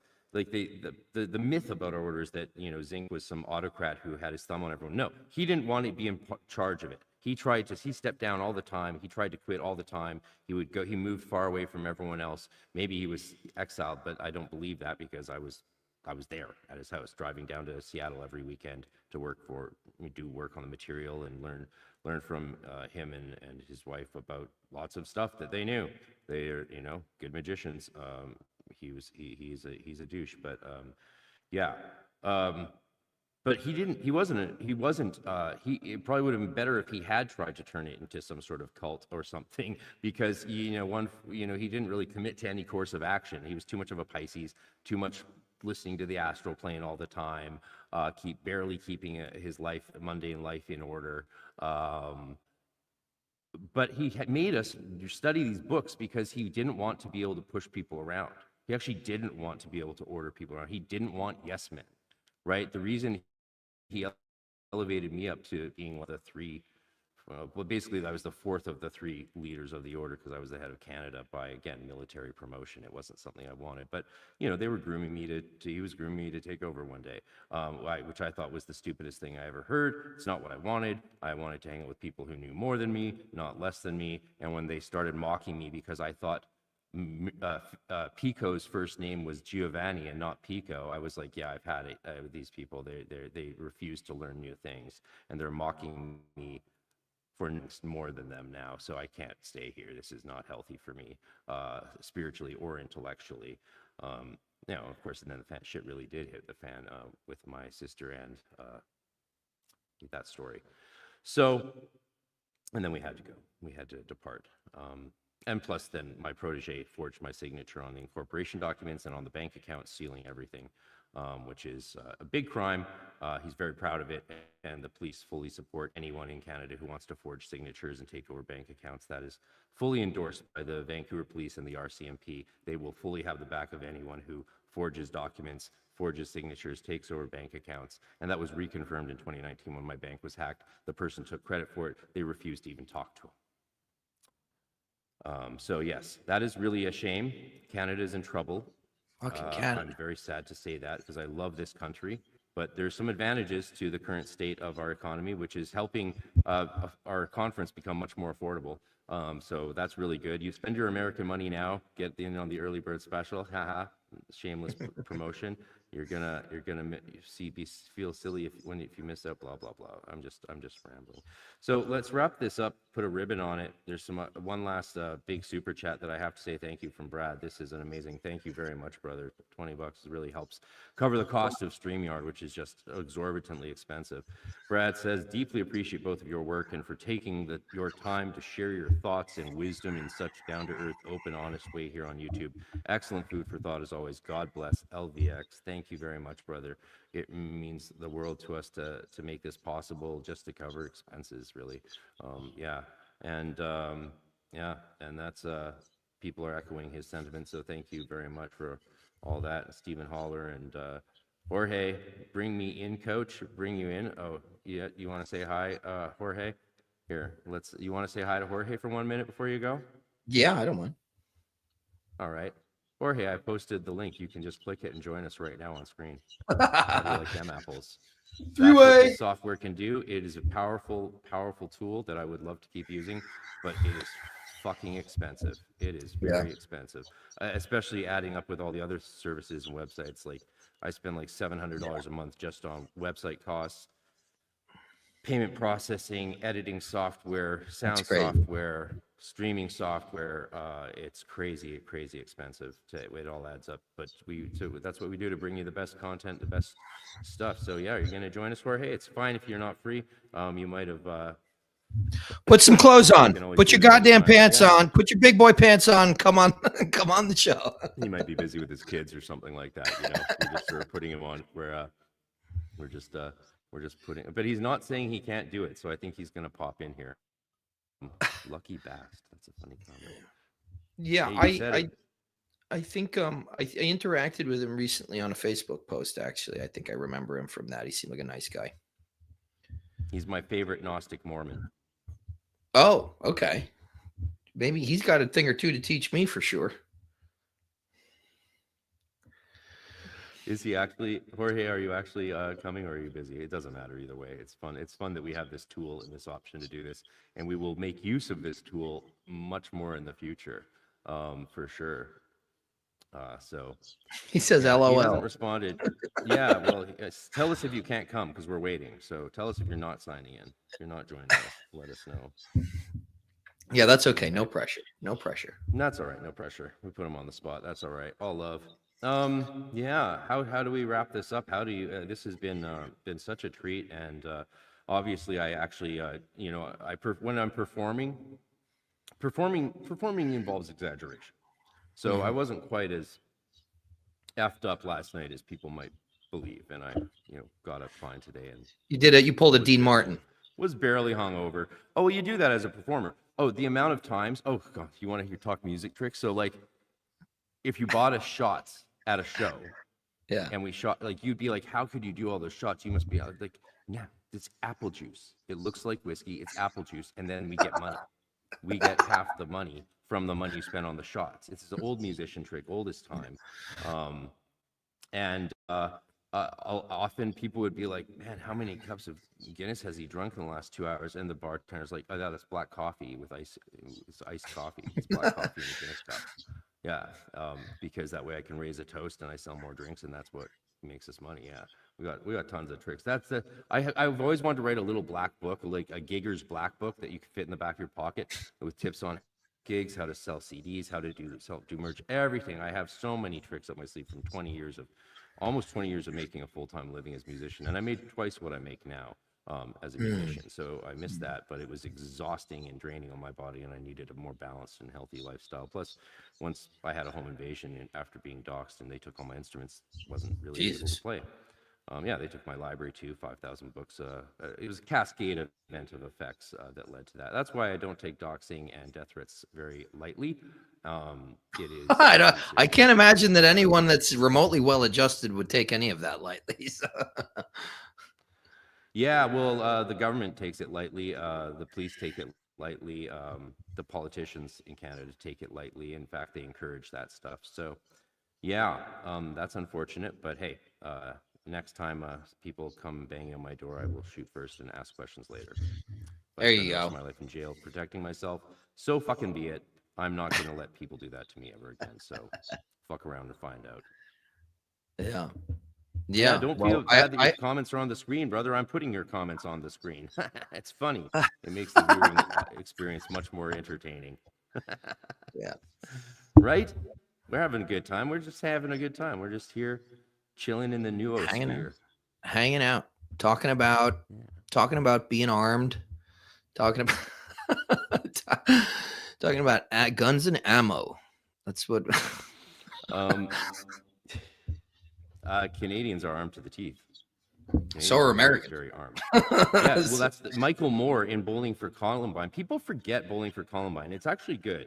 It's actually his argument, his conclusion is that the violence in the States is the result of a cultural difference from Canada. He points out that Canadians per capita have as many guns, and I have friends who have shown me their garages. I'm like, geez, how many is that? Like you have more than 4 or 5 guns, and it's like, yeah, they're like, oh yeah, I have 32, and these are like major weapons, right? Yeah, Canadians are armed. It's why Trudeau's trying to take all the guns away from everyone. That's what he tried to do, and the new guy's going to do that. Try to do that as well. Of course, they want that.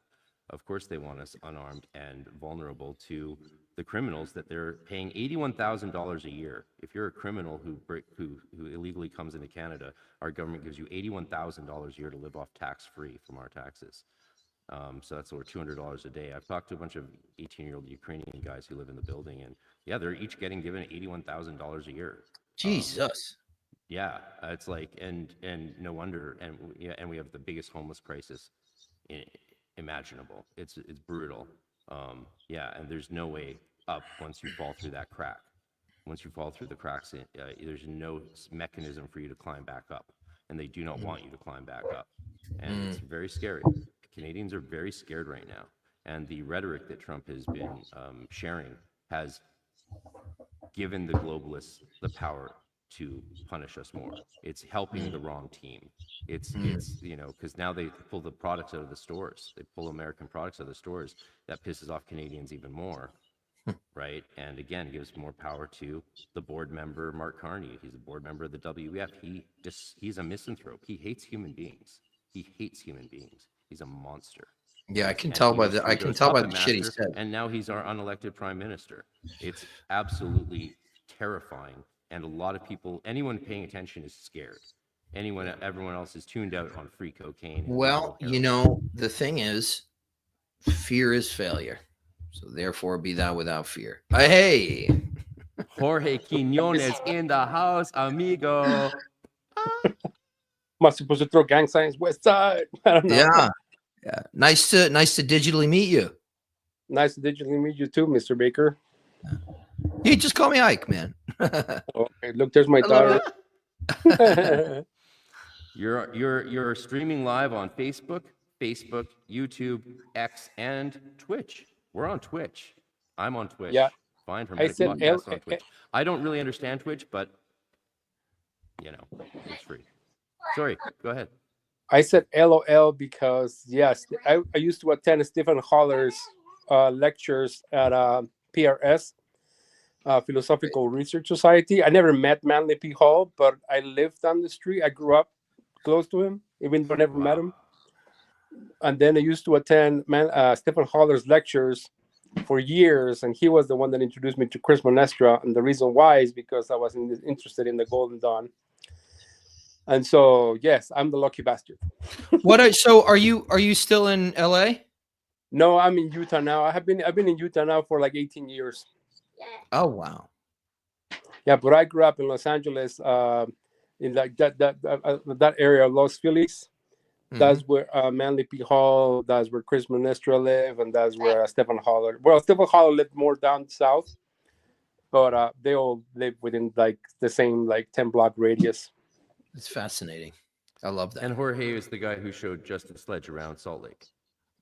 I did, yes. I told him, it's like, you're coming to Salt Lake? Let me show you around. So I showed him around. Yeah, we went to a temple open house. He really wanted to see that. We went to the Saratoga Springs Temple open house, and it's my understanding that he's coming back. Consecrated, right? Yeah, now it's consecrated. So yeah, he could see it. Yeah, he was inside. In fact, if I can, I don't think he'll mind me sharing his opinion of it. He said, I know that this is supposed to be like King Solomon's temple, but King Solomon's temple was probably filled with blood and beer, and this looks more like a 5-star hotel. That's what he said. Oh man, that's hilarious. Yeah, he's very funny. Yeah, he's quite a funny dude. Yeah. That's awesome, man. Maybe I'll make my way out to Utah eventually. It's a state I've never been to, and so I'd like to come out there. I got to find some Masons in the area. These guys are great. They're keeping me on tour. It's fantastic. That's great. I don't know. I was raised also in California in 1999, but I've never been able to find a lodge that I can jive with here. There's a lot of drama here in Freemasonry, so tread carefully with the brothers here. Really? Yeah, I guess there's like crossover in Mormonism, right? Well, no, not even that. That is not the problem. It's just there's a lot of egos. Utah's a weird place, brother. It's such a weird place as far as like music, film industry, Freemasonry, just OTO groups. Oh my gosh, the drama and the abuse that has going on here. Wicca. Oh my gosh, Utah is like a cauldron for conflict and problems. Wow. So that's why I just stand here by myself and my gods. Yeah. All right. Well, you know what? I won't come to Utah then. but maybe I can give you the Justin Sledge package. There you go. Yeah, maybe I'll show you around for sure. Yeah. I do have to get there. One of my goals is to get to get to every state. You know, I'd like to go back to Canada too. I mean, it's been a long time. I mean, theoretically, I'd like to go to Canada. Some of what you're explaining sounds like a horror show, so like, I don't know if now's the time for me. But I'm assuming it's, you know, it's fine to come there as a visitor, right? Yeah, like Yeah. So like it's great. It's the best time to come is as a visitor, especially since our economy is still weak, but the prices are still low because no one has any money. And so you know, your dollar's super strong. And so it's a great time to come. So crime is up, gun violence crime is up 62%. But here's the thing, it's like that's up from like nothing, basically from nothing. So you know, it's like when they said, I believe, so I heard, this could be a wrong statistic, but apparently there was.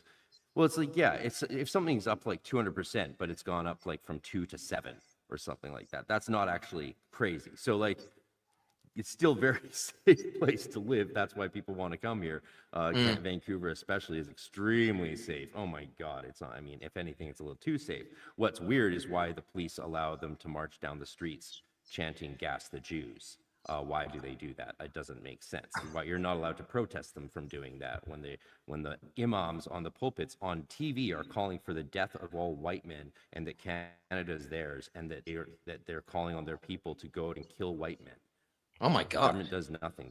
Can I change the topic a little bit here? That's I have please do. But yeah, come to Canada. It's very safe. I resonate a lot because this is not the first time you have said this, so this is why I want to bring this up now that I have the opportunity. Where you want to say that you, Brother Baker, that you want to see something new. I'm calling you brother because I'm a Freemason too. Yeah. I have been working for years on a kind of Greek Golden Dawn, but purely Greek. Interesting. So like all the God forms are Greek. The prayers are Greek. There's no Enochian. The Enochian takes more of a PGM type of framework. Okay. But the framework of the Golden Dawn is what I use because that's kind of like my language. Yeah. And also because I have dwelled in many other systems, but not like Western systems, but more like witchy systems. And so maybe one of these days we should get together and I can show you some of the stuff around. But it's there's some even like ceremonies for the Dionysus and Hecate and Artemis, but which are not necessarily like secret, but more like festivals, but they merge a lot. Also been working on trying to somehow recreate a little bit of the Eleusinian mysteries. As far as prayers, invocations, marches, walking of the reeds, kind of like recreating a play with Neptune, with Persephone. That is why I was fascinated by your lessons, because you had very great insights on Persephone. As being the killer. That was such a great talk, brother. I appreciate that. Thanks, man. I mean, I'm like, my ethnic background, my father is from Greece, so I have a very strong connection to the to that culture there. Personally, having the mind that if I had the brain that I had in a different body, different ethic, I would still gravitate towards Platonic philosophy and that kind of stuff. But yeah, I would love to see what you're doing, and I would love to I'd love for you to show me some of that stuff. So I definitely encourage reach out however we can get that going. I'd love to see it, and if I can, I could help you with maybe some pronunciation or whatever I can do as not a fantastic, but at least somewhat of a native Greek speaker. Yeah, I've been trying to learn ancient Greek for the last year and a half. Yeah. Oh well, ancient Greek is crazy. That's only the priests in Greece know that. Orthodox priests can speak that. But yeah, totally different. Attic Greek. I'm assuming, yeah, Attic. Probably not. Probably not. It's still Koine.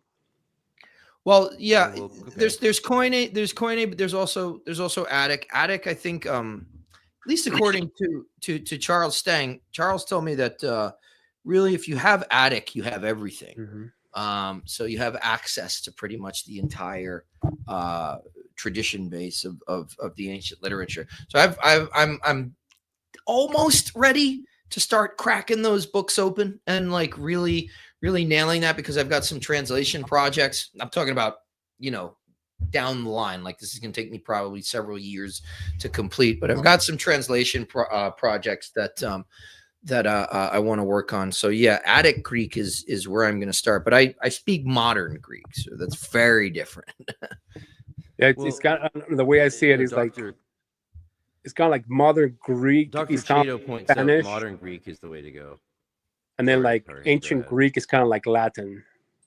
Yeah, it's ancient Greek is a dead language. I mean, the priests, Orthodox priests use it when they, because they're reading from the New Testament Gospels in that kind of Greek. But yeah, I had a conversation with Sasha last night, and we spoke a little bit of Greek together. But she's lived there for a really long time and grew up in that culture. So her Greek is fantastic. I'm a little insecure because I don't have the good accent. Like, she's got a great accent, but I think only native Greek speakers can notice that. But it's a little bit of an insecurity of mine. And even she has a slight accent, she says, and they notice that, so that it can be like, oh, she's, See, no, yeah. Like her argument is to go the route via modern Greek, but you can also go through. Dr. David Litwa has a really great intro to Koine Greek that you can buy for very affordable. Laura Little here did the Greek, Dr. Litwa's Greek course live with him, and I've got the course which I'm using to prep myself. I'm going to do Greek Koine course at UBC this winter or next summer. There's intensives, but again, it's like just for one course, it's over $2,000. So people, academics who don't, who the university is no longer allowed to work at, like Dr. Litwa, no one will let him teach anywhere in the world for some reason, because universities are in trouble, damaged these days, and they don't want certain people to, have jobs. So their loss is our gain. This is the whole purpose of also the Arcane Research Society, which is to make scholarship more available in a way that's usable and valuable to practitioners. And so the more universities don't want to support scholarship or pay for it, we'll make it available at a more affordable price than the universities are willing to charge, because That's obviously true. they don't have much money and they need to get every penny they have because they're so poor, right? Those universities are so poor. No, it's crazy. So Laura Little asked if you've looked at Hellenistic Grimoire by our friend Nick Farrell, translating GD rituals into Greek. Have you looked at his Hellenistic Grimoire yet, Jorge? I haven't checked it out yet. I've read maybe a quarter of it. Yeah, it's right there. Yeah, I read like a quarter of it. Yeah, and he started that stuff with Helios Unbound. Yeah, this one, right? You remember? Yeah, this one, right? Yeah. Yeah. It's on my list. Oh, okay. Well, fellas, I've got to. I have a student in meeting. 3 minutes, so I have to go. This has been amazing. I literally have to jump onto a Zoom with a student, and I had a student before this, so I haven't turned away from the screen in freaking almost 6 hours by the time. Yeah, same. Oh, same. wow. Thank you, everyone, for the super chats. Thank you, Ike Baker. Everyone, check out Ike Baker's work.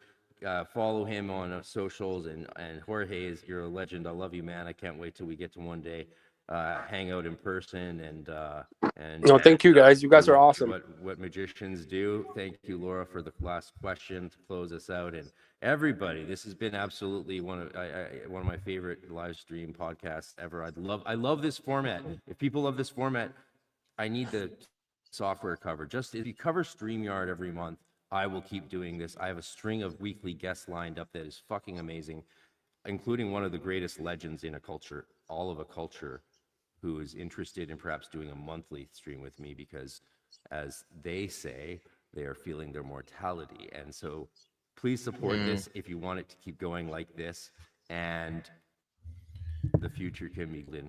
We can make the most of our life.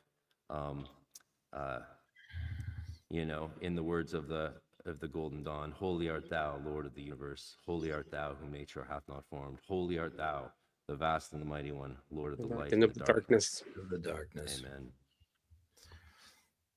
Thank you both. Thank This was you. Great. Fiat Lux. And please leave your computer screen open so that the software can upload the local recording from your computer to the website, so I can download a high quality version, because the live stream sometimes is not as good for the viewers as it is for us, and that will allow me to fix it. So please leave your page open once I close it. It might take about an hour and a half to upload. Okay, no Sorry for problem. that. I should have mentioned that sooner, but thank you very much. We lost Lou's recording because I didn't say it, so I can't make a better version of that stream than the one that's on the YouTube. Thanks everybody. Like and subscribe. Follow me on Twitch and X. No, you don't have to, but whatever. Okay, I gotta go. Peace and love. Shalom. All right. Live long and Take care. prosper. Take care. See you, my friends. Ciao. Have a great one.